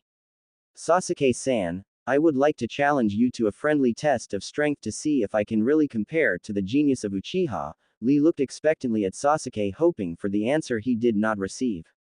Before Sasuke could reply, Neji piped up, how does a failure like you expect to win a fight against an Uchiha, Lee? Everyone was rather off-put by the harsh comment that was made by Neji, everyone except Lee. Oh, only my eternal rival would say something like that to inspire me to push my limits and improve. I shall defeat you one day, Neji. Lee shouted with a smile on his face and fire in his eyes, literally fire in his eyes. Naruto quickly saved Sasuke, who he saw really wasn't up to the challenge now that he was thoroughly enjoying reading the Ika Ika series on his day off, from the ordeal by turning to the other team. Hey, sorry Lee, but we are kind of busy for our last day off and we don't really have the time right now. Maybe you'll be able to test your strength against us during the exam. I would be honored to test my strength against your team Naruto-san, Rock Lee said as they turned and the teams parted ways. Geez, that Neji guy was a bit of a buzzkill, don't you think? Had the same attitude you did a while back, Sasuke, until we kicked your. Sakura was amused at the slight reddening she'd been able to cause creep up Sasuke's neck. He was reading Ika Ika though, so it could have been that too. Not wrong about that, Sakura. Maybe we'll have to teach him a lesson. Even Sasuke couldn't help but nod slightly in agreement at Naruto's declaration. They spent the rest of the day shopping before the big day. Sasuke even picked up a weapon almost identical to Naruto's, but decided not to use it in the exams because he didn't yet feel comfortable with it. XXX. Kakashi met his team at the entrance to the first stage. Guys, good luck. I'm proud of how much you've improved since you all became a team. I'm even more proud of how fast Sasuke is getting through Ika Ika. Sakura glared at their sensei for the comment. Ahem, well, I mean, go in there and do your best. I'm sure there isn't anyone who can stand up to you now. Thanks, Kakashi-sensei. Naruto said while the others nodded in it. We'll be okay. What can they throw at us that was worse than the land of waves? XXX flashback XXX. But Kakashi, they are rookies. They have only just come out of the academy. Surely Naruto isn't ready even if he is in the same team as Sasuke. He only just graduated from the academy. Iruka was furious that Kakashi had put his team forward to participate in the Chunin exam. They will do fine, Iruka. You haven't seen the progress that they've made. I can assure you that they are ready. Kakashi was trying to hide the small grin on his face when he spoke. Luckily, he always wore his mask. The only other people to know of the true progress of the rookie squads, Team 7 in particular, were the other rookie Junin Sensei and the Hokage. Maybe he's right, Kakashi. I held my team back for a year so that they could hone their skills. Guy was unsure as to why Kakashi would put his team at risk when they couldn't be as strong as his. Ten said that she occasionally trained with Naruto, but he was sure she was the one training the academy failure. Guy, I understand your concern, but I can guarantee that even your team might have trouble if they run into mine during the exams. Before the situation could be drawn out, Hiruzen spoke up. That is enough. I have decided to allow it due to the strength of this year's rookies. Now, are there any other Genin squads to be nominated? Iruka stood looking appalled at what his former students were about to be put through, not knowing how much they'd all changed. XXX end flashback XXX. They walked into the milling area for the start of the Chunin exam and Team 7 couldn't help but be amazed at the sheer number of Genin that would be taking part. It wasn't long before they noticed 6 other Genin standing over by a wall, not looking nearly as confident as they had in the days leading up to the exams. Hey guys, don't worry about how many there are. I'm sure we'll all do fine, Naruto said as he walked over to the 6, his voice carried for every other Genin in the room to hear. A number of the Genin in the room smirked at hearing a rookie with such confidence, some of them even resolving to destroy the kid for what they believed to be unfounded arrogance. When Ino saw them appear, she went to hug Sasuke before she noticed both the look Sakura gave her and the fact that Sasuke was still reading Ika Ika. She'd never expected Sasuke to be reading a book in public. What had happened to him? I mean, yeah, he had been changing a little over these few months, but really, reading in public. She would have been even more confused if she knew what Ika Ika was actually about. Oh hey Naruto, we'll be okay, but getting through this many ninja is going to be troublesome. If I had it my way, I'd just quit now. Shikamaru got a punch over the top of the head from Ino at that statement. Ha ha ha, trust you to have that attitude, Shikamaru. Guess I shouldn't be surprised though. Hey Kiba, Hinata, Shino, how are you guys feeling? Ha, like we'd be scared, Naruto, Akamaru barked in agreement from his master's shoulder. Okay guys, well, whatever happens, good luck out there. Good luck to you 3 as well, Naruto said, noticing Tenten's team standing just off to the side. Whatever, it's not like we need your petty wishes of good luck. Man, that Neji guy was such a buzzkill. Don't mind Neji, and thanks Naruto, she said, glaring solidly at the Hyuga with the superiority complex. Well, look what we have here. The rookies have all finally arrived, an older Konoha ninja said as he approached them. You might want to keep your voices down, wouldn't want to attract too much attention to yourselves. Who are you and why is that? Sasuke said from the position he'd taken up, leaning against the wall reading Ika Ika. He was rather annoyed that someone had said something that had managed to take his attention away from the novel. My name is Kabuto, and in all my attempts to take the Chunin exam I've never seen a crop of genin this strong before. It should be an interesting competition this year. He had a strange look in his eyes, putting Naruto on guard. There's something weird about this guy, I can just feel it in my gut. And how many times would that be? Sasuke asked, mildly interested in what the old genin had to say. This is my 7th attempt. Even though I've failed, my attempts have at least garnered me something of use, and that would be information on other candidates. As he explained, he pulled out a stack of info cards. Okay, and what sort of information do you have? Sakura was curious as to what knowledge they could get beforehand that would improve their chances. I have a lot of knowledge on a large number of genin. I don't claim it to be perfect or complete, but who would you like to hear about? Naruto was curious about one of the sand ninja they had encountered a few days previously, and so it seemed was Sasuke as the Uchiha spoke up. Yeah, what can you tell me about a sand ninja? I don't know his name, but he's about average height, has short red hair, green eyes, and has a gourd on his back carrying who knows what. Kabuto thought for a second before removing a card from the pile and manipulating it so that the blank face showed information. I believe you mean Gaara of the Sand. He is a powerful genin from everything I know. It is his first attempt at the genin exams and he has completed a variety of missions. An unknown number of D ranks, 8 C ranks and 1 B rank, and never suffered a scratch in any of them.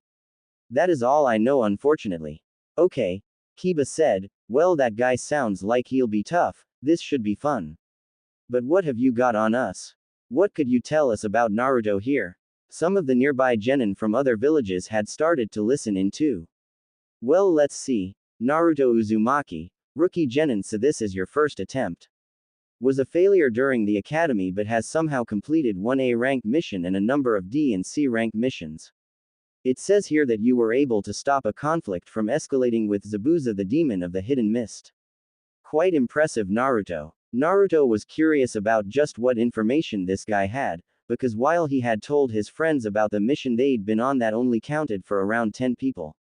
How much information did this guy actually have and how did he get it? So what information do you have on my jutsu, anything notable? Only that you have been able to master a Junin level technique called the Shadow Clone Jutsu. I don't have any more information with regards to that. Anyway, I just wanted to let you know that you should be careful out there.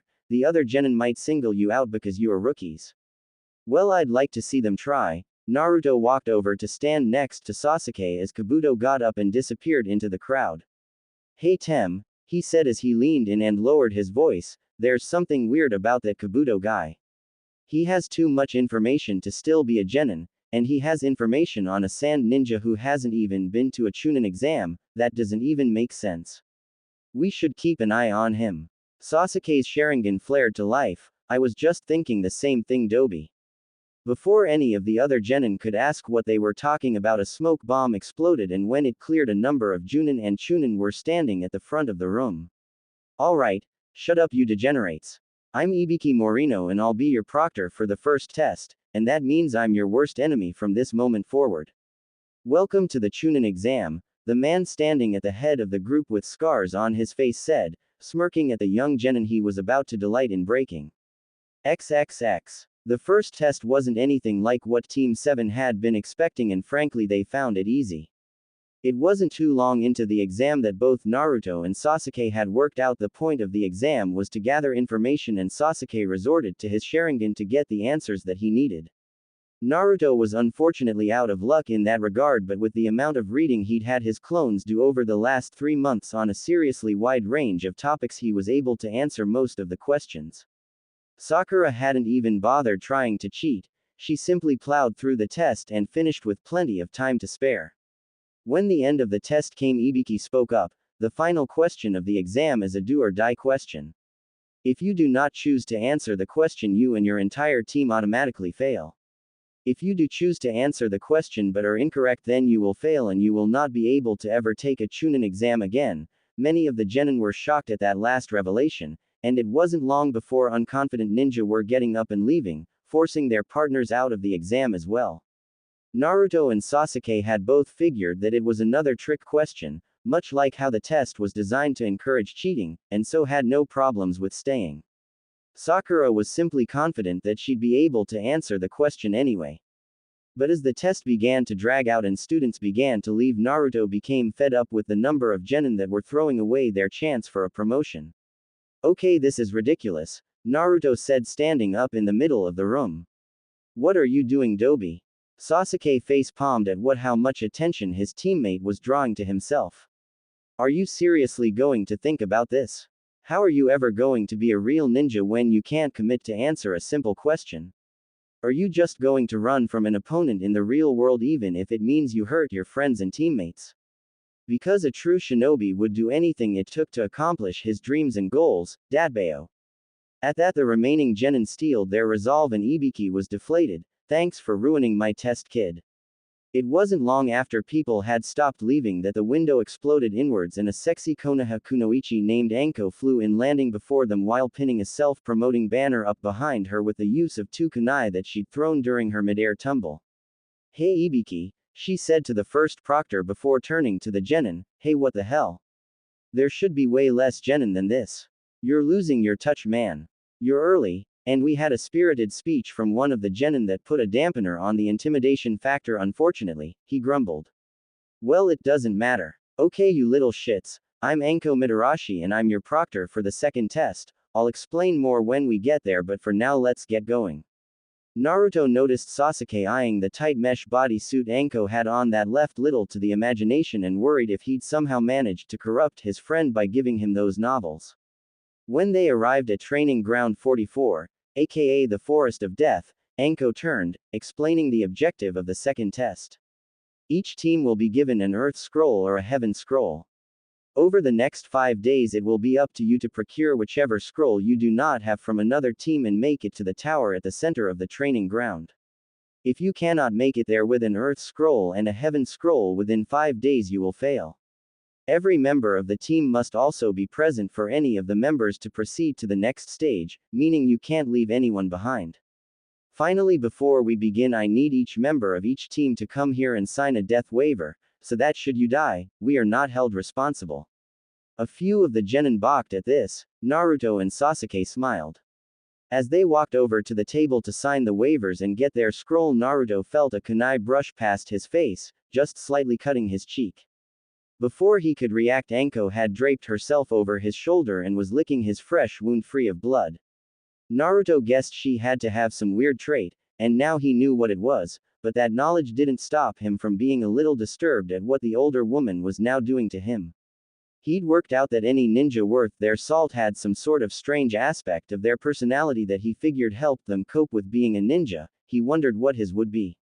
For Jiraiya, it was his super perversion. Kakashi was always late and making random excuses, that and reading Ika Ika in public, and now he knew Anko was a sadist. What worried him though was the look in Sasuke's eyes at what she'd just done. I really shouldn't have given him those books. He didn't look disturbed in the slightest. Yep, I've definitely corrupted him. Naruto didn't know whether to laugh or face palm. It wasn't long before both Naruto and Anko were put on guard when a grass ninja appeared holding a kunai in his tongue. The guy was a serious creep. I apologize for startling you, he said when he saw that Anko had drawn a kunai ready for whatever he was trying. I was just wishing to return your kunai, and after doing so he disappeared back into the crowd. It wasn't long before everything was sorted and Team 7 had their Earth Scroll. After wishing good luck to the other rookies, they left to stand in front of the gate they had been designated. Looks like this is it, guys. You ready? Sakura said with a small grin on her face at the prospect of what might possibly be a challenge. Something about the training sessions with the 2 young males had taken the fear right out of her, and now she felt she was ready for almost anything. She didn't look nearly as excited as the other members of her team though. You bet. This is what I'm talking about, Datbeo. Reckon we can beat whatever record they set on this stupid test, Hem. I don't doubt we will, Dobi. Let's do this, Sasuke said as the gates swung inward and the second stage of the Chunin exam began. So guys, Naruto said as they walked through the now open gate into the Forest of Death, what's the plan? You figure after that speech I gave and the scene we made in the milling area, people are going to be coming after us. If they don't, I'd be surprised, Sasuke barely looked up from his book at that and tucked it away. We should set up a little further in and wait for someone. Hopefully we can pick up an easy scroll and it'll be a breeze from then on in. The sooner we finish here, the sooner I can finish this chapter. The boy sounded irritated at the fact his reading time was being disturbed. Sakura just sighed at this. Oh god, Naruto thought I've turned him into Kakashi. On second thought, that's still infinitely better than old Sasuke. Once they were inside the forest, they made their way up into the massive trees and continued slowly, hoping to catch another of the teams off guard at the start of the exam. It wasn't before long that a team of genin could be heard approaching through the forest. They've got to be around here somewhere.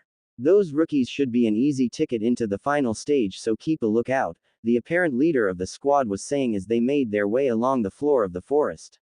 They're the rookies, Sasuke thought, almost makes me want to put them out of their misery. When the three nin came into view, Naruto turned to Sakura and nodded, giving the go-ahead on taking them out. Sakura began going through a handful of seals before holding the last. Sasuke threw a handful of smoke bombs and Sakura released the last seal. In seconds the surrounding area was obscured in a haze of white. XXX. Oboro, what was that? The rain ninja called out to his leader, only to find that he couldn't even hear himself. When the smoke cleared, he was standing next to two of the rookie genin that they had been hunting, the black-haired Uchiha and the blonde. His team was nowhere to be seen. He immediately went on the attack, lunging at the blonde with a kunai in the hopes of taking out the weaker of the two. The blonde responded by bringing out his own kunai but wasn't quick enough. He coughed blood and convulsed in pain as the rain nin drove his kunai deep into his torso. Serves him right for attacking us like that, boss, such a rookie. XXX. Oboro, rather than attack, merely placed his hands in a seal, Kai. What he saw unnerved him, but at least he could hear now. He didn't have much time before his teammate attacked, as he no doubt hadn't recognized the genjutsu. His fellow rain nin rushed him, but before he could make a blow on his leader, Oboro stepped through his guard and tapped him on the head, channeling enough chakra through his fingers to break the genjutsu. The nin was disoriented for a second before he looked around and saw his teammate bleeding out on the ground, the life fading from his eyes. He dropped the kunai as his hands started shaking. What had he done? Heeded one of his teammates. Before he could think about it any longer, though, three ninja appeared standing in front of Oboro. The two remaining rain nin wore yellow jumpsuits stitched up at the middle and face masks. Oboro had spiky black hair and was wearing a forehead protector with the rain emblem on it. The blonde ninja at the front of the new arrival spoke up. I'm sorry about your teammate, it is good to know that you were set on us though. How about you hand us your scroll and leave the training ground? Oboro looked at them seriously before the other nin spoke up. You really think we'd let you have our scroll after what you just did? You can't progress to the next stage. You just did your teammate, and the rules state that you have to have a full team to pass. Also, if we manage to catch you off guard with one genjutsu, what do you think we are capable of? Oboro nodded, realizing that as angry as he was, there was no point fighting them now that they had no chance of passing. He's right, give them the scroll, we don't need it anymore, let's get out of this forest. They chucked the three Konoha genin a scroll before picking up their fallen comrade and retreating from the forest. Sakura was almost on the verge of tears. Because of what she'd done, a genin was dead. Naruto noticed her expression and turned to her. Sakura, what happened was not your fault. That genjutsu was a great idea. That genin attacked with lethal force. Don't worry about it, you did great, and look, we even got a heaven scroll. Sakura smiled weakly, and it wasn't long until they were moving through the forest at a rapid pace again, heading toward the center of the training ground. Sasuke had his Sharingan active during the genjutsu and had worked out mostly how the technique worked. He was grateful that Sakura was on their team, that girl had some creative genius. The genjutsu could be cast on an area or group of people, but took a decent amount of preparation, hence the long series of hand seals. It removed the subject's ability to hear, removing communication between allies, and then made the subject perceive any nearby person as the current threat or enemy. As the squad had been searching for Naruto, Sasuke and Sakura, he surmised that was what they saw. It was a great technique for spreading panic for a few moments and creating an opening, or even longer if they didn't have anyone adept enough at realizing it was a genjutsu. As they continued through the forest, Naruto heard a lone scream to his right, and turning he saw a young red-haired girl running through the forest being chased by a massive snake. It didn't take long before he lost sight of her in the foliage. That's a strange color red, he thought as he veered closer to have a look at what was happening, almost the exact color of my jacket. Hey Dobie, where are you going? I thought we were supposed to be heading to the finish. Tem, don't worry, the finish line isn't going anywhere, besides I think someone's in trouble. Well duh, Naruto-kun, of course someone is in trouble, this is the forest of death and there are a ton of genin in here that want to each other. Yeah okay guys, I just want to check this out, I'm sure you both heard the screaming. They arrived to find a small girl cowering in a clearing before a gigantic snake that was about to consume her. Naruto couldn't see any other ninja, although they wouldn't be very good if he could see them from where he was standing in the trees, and he couldn't see any signs of a trap. All he could see was a girl his age about to be eaten. Just as the snake lunged and the girl flinched away from the attack, Naruto made up his mind. Blurring from his spot on the tree branch, he slammed a Rasengan into the side of the snake's head, sending it flying across the clearing and smashing into a tree. XXX. Are you okay? An unfamiliar voice said from above her. Karin opened her eyes to find a young boy standing over her as she sat on the ground. He had a friendly smile and messy blonde hair that was average in length but suited him. The jacket he was wearing was the same color as her hair, she noticed, and he was reaching a hand down to help her off the ground. She took the hand gratefully and he pulled her up. Before she knew it, she was hugging him. Thank you, I don't know what I would have done without you, and then it hit her. She felt his chakra. It was amazing. The sheer quantity and quality of the warm fuzzy life force she was feeling was enough to overwhelm her and she went weak in the knees. Whoa, are you alright? Where is the rest of your team? The boy said worriedly as he held her up. I'm sorry. Karin quickly composed herself, but was still amazed at the feeling she was getting. My name is Karin, and well, my team left me for dead. If you hadn't come, then I think that might have been the end of me. I can't thank you enough. Ha ha ha, no sweat, my name is Naruto Uzumaki. Now do you want to find your team or do you just want to get out of this forest? Because I can help you with the latter. Naruto still didn't want many people knowing his true heritage, especially after a talk he'd had with Oji-san about some people wanting revenge. He could count the number of people that he had told on one hand, even if he figured that anyone who trained with him would have worked it out. It was the Namikaze clan compound after all. Karin's eyes widened when she heard that he was an Uzumaki, and she was almost about to call him on it, but it explained the chakra levels. Maybe I'm not the only one. She strangely felt even more comfortable around him now. Please, just get me out of here. She didn't want to be in here, this terrible place, any longer. Okay. Well, jump onto my back and I'll carry you out, okay? He couldn't feel any ill intent from the girl, so he saw no reason why he couldn't help her out. She seemed to be genuinely in trouble, and the way she was holding onto him now only really confirmed that she had looked death in the face. When Naruto arrived back up in the trees with Sakura and Sasuke, they both just looked at him as if to say, really? What did you go and do that for?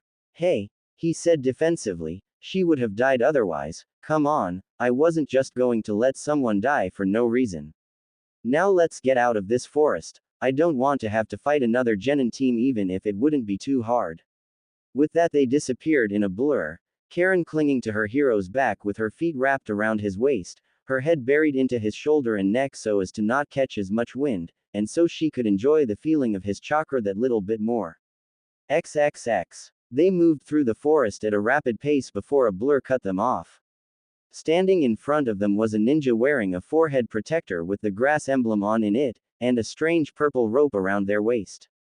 Naruto noticed that this was the same creepy guy that held the kunai in his tongue earlier. Karin was surprised to feel exactly who was standing in front of them but knew not to say anything lest she give away the secret of the Sound Village. Give me your scroll and I'll let you live, the ninja lied in a creepy tone. What makes you think we would do anything of the sort? Naruto said from his position in the trees while he let Karin down off his back. She was actually slightly worried for her Uzumaki hero. If Orochimaru-sama tried to attack them, there was no way he could possibly survive.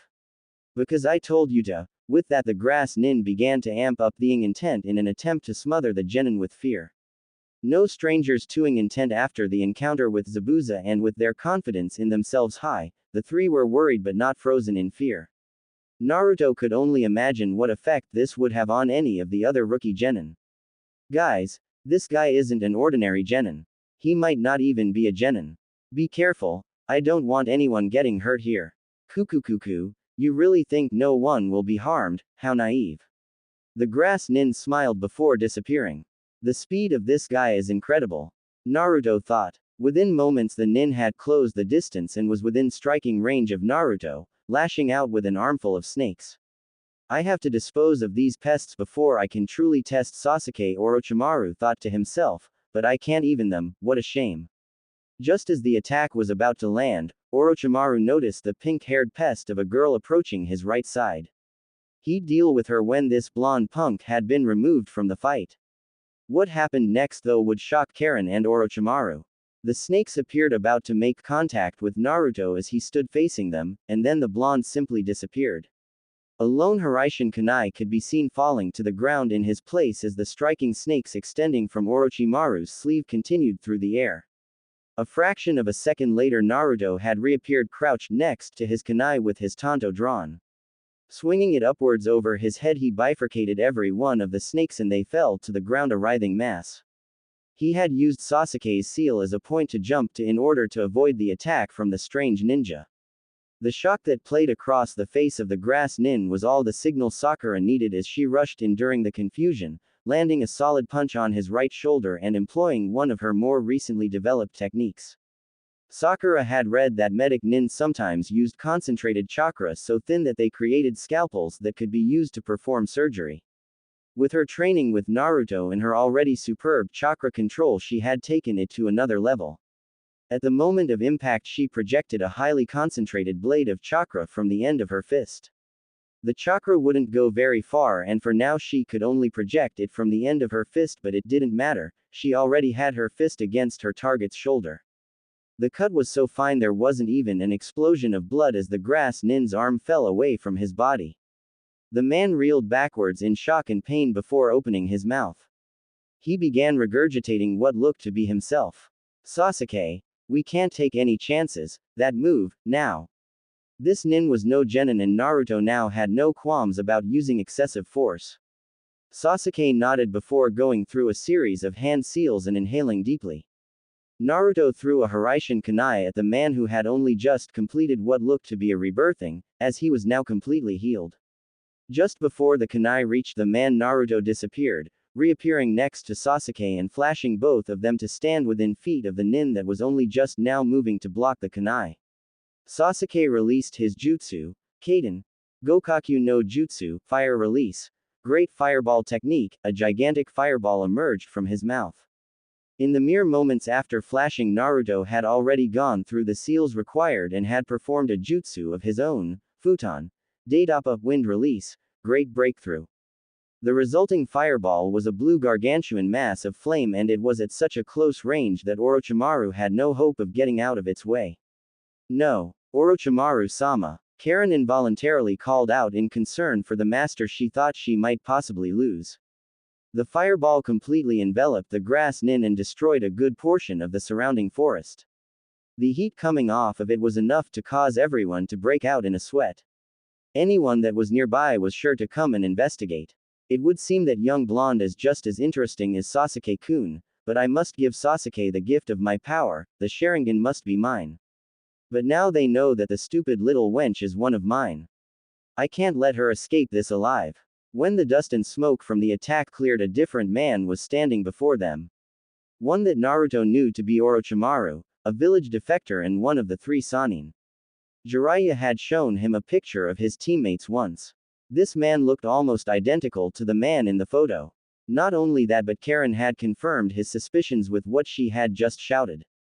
Within seconds of the debris dissipating, however, another team arrived in what was now a clearing after the destruction the jutsu had caused. It was Tenten, Lee, and Neji. They didn't know what they had gotten themselves involved in. Orochimaru blurred away. Guys, we need to get out of here, this guy is too much for us.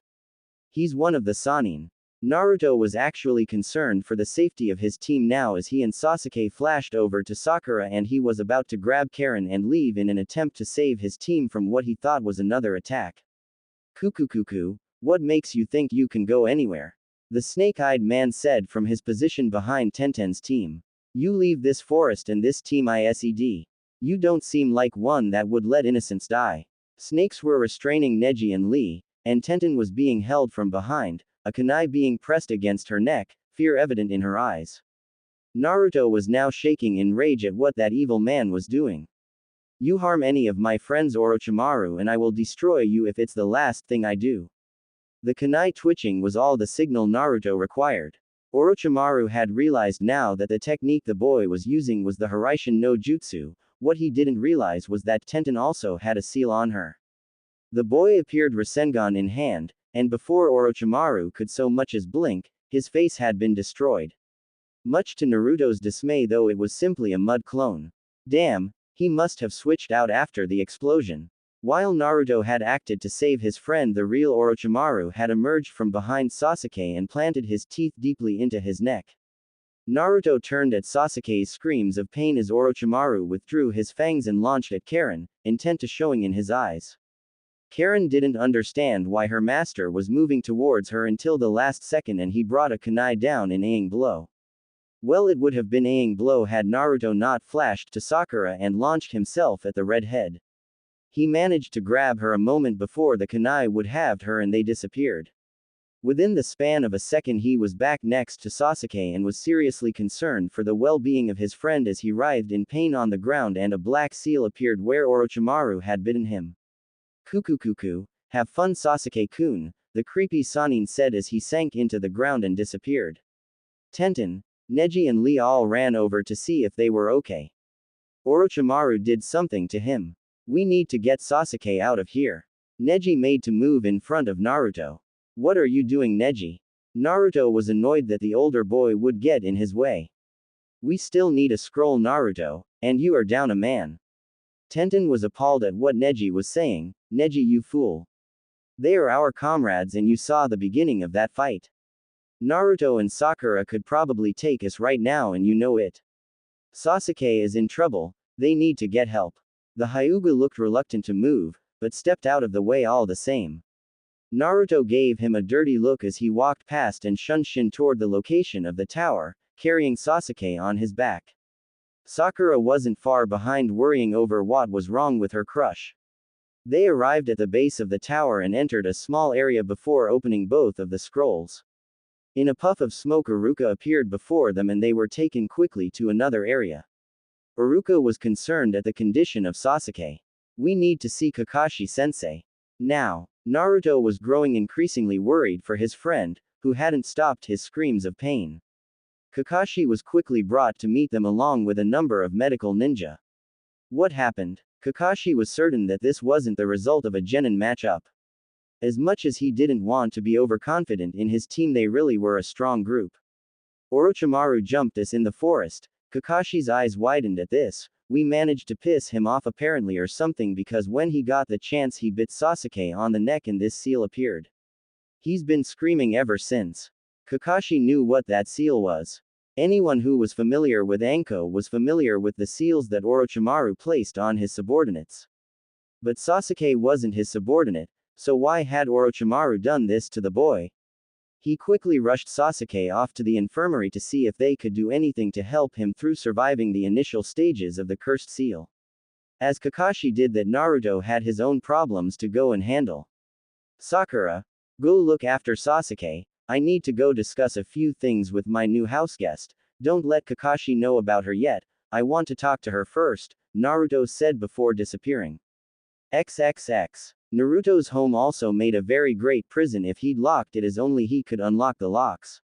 So dropping Karin there during the fight meant he could come back later and she'd still be somewhere in his house. He appeared in his home to find Karin sitting on the floor in the middle of his living room crying. She looked up at him when she felt his presence with puffy red eyes. Why? Why would Orochimaru-sama try to me? She couldn't stop herself from sobbing. Because whatever he has got planned he didn't want us knowing about it. Do you know about his plans, Karin? At this point she was too distraught to try and lie. Earlier she had watched the only person she had thought ever to care about her lash out with the intent to. She'd only survived thanks to this stranger. That was 2 times she owed her life to him. Yes, but I wouldn't have told anyone. Seems like he couldn't take that chance and so he tried to you. I think he'd probably still try. Luckily for you he doesn't know where this place is, and he probably couldn't get in anyway. He felt no threat coming from the girl so he sat down next to her and put an arm around her shoulder. She was alone now, alone and afraid, and he knew that feeling. She buried her head into his chest and cried, using the warm feeling of his chakra to try and calm herself down. As he was sitting there he got a good look at the color of her hair. Karin-san, can I ask what your family name is? It is Uzumaki Naruto-kun. Okay. It's just that you have the same hair as my mother did. Apparently it was common among Uzumakis. I'm glad I'm not the only one left. They sat in silence for a while as Karin continued to hug the Jinchuriki of Konoha. Karin-san, you know you can't go back to Orochimaru, right?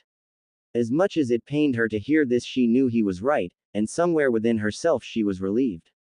Did she really want to go back to someone who had tried to her because she might have indulged his plans? I know Naruto-kun. But where can I go? Naruto thought for a while.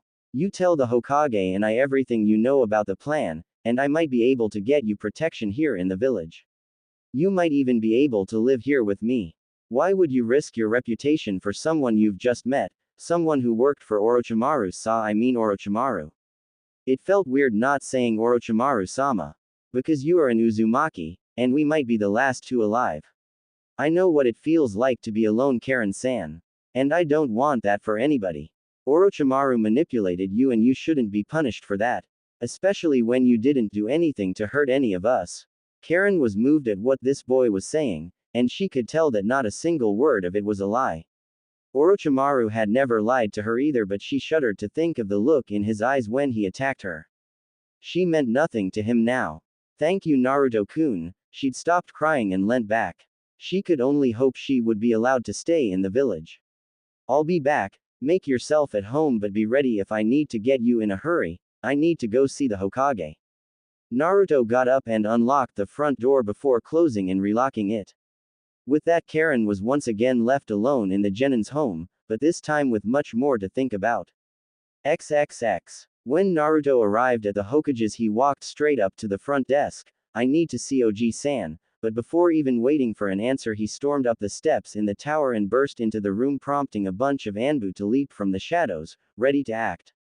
Stand down. You should know by now what Naruto looks like, even if he has eluded you many times before, the old Hokage said from his position overlooking the village. What is so urgent, Naruto? Shouldn't you be at the Chunin exam? It's Orochimaru Oji-san. What? The old man turned around, eyes wide. He attacked us in the Forest of Death, and for a time we seemed to be holding up, but he used another team that arrived as a hostage. He used them to get the drop on me and managed to put some weird seal on Sasuke, then he simply disappeared. This is serious news, Naruto. Hiruzen was about to ask how Naruto even knew what the man looked like but remembered that his godfather was one of his teammates.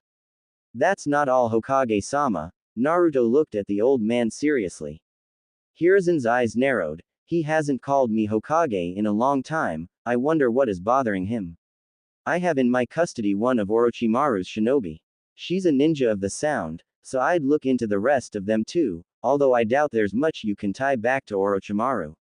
But that's not the point. Naruto continued before Sarutobi could cut him off. The point is that she's a frightened girl who saw her master try and stab a kunai through the top of her head today, a girl who is now alone in this world, who has lost everything.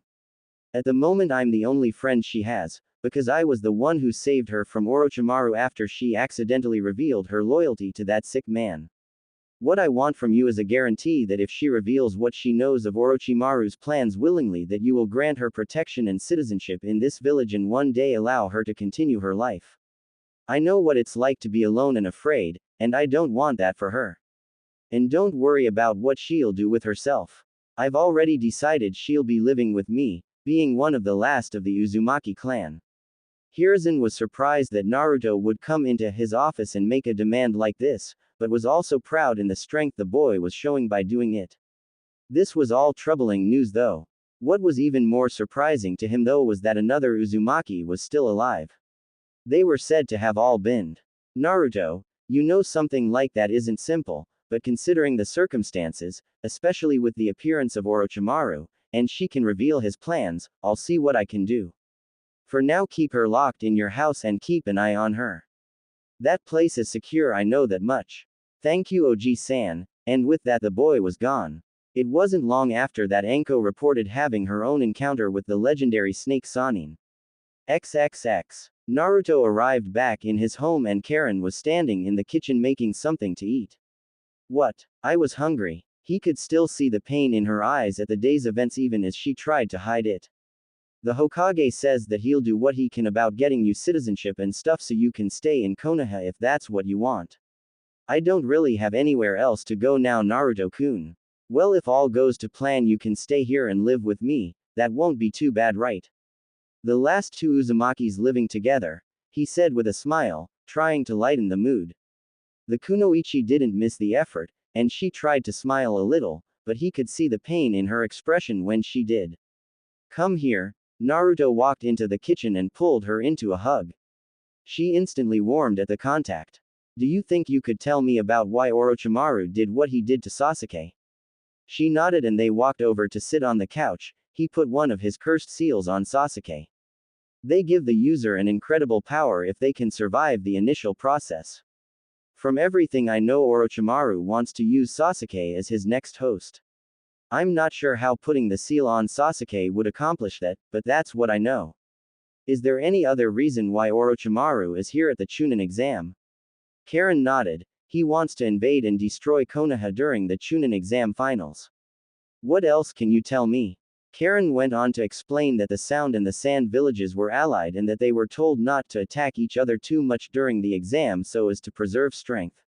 She also told him that she had seen Kabuto a number of times at hidden bases that Orochimaru controlled. I knew there was something funny about that guy, yes that explains it. XXX. Naruto was standing in the office of the Hokage once again, relaying the information he'd just obtained. I see Naruto. Thank you for this, it truly could not be more helpful. We will now know how to prepare. And we won't capture Kabuto until the invasion is all but set. Now that we can set the trap for Orochimaru we might be able to stop any harm from befalling this village. However we must be prepared for Orochimaru changing his plans now that we have that Karin girl giving us information.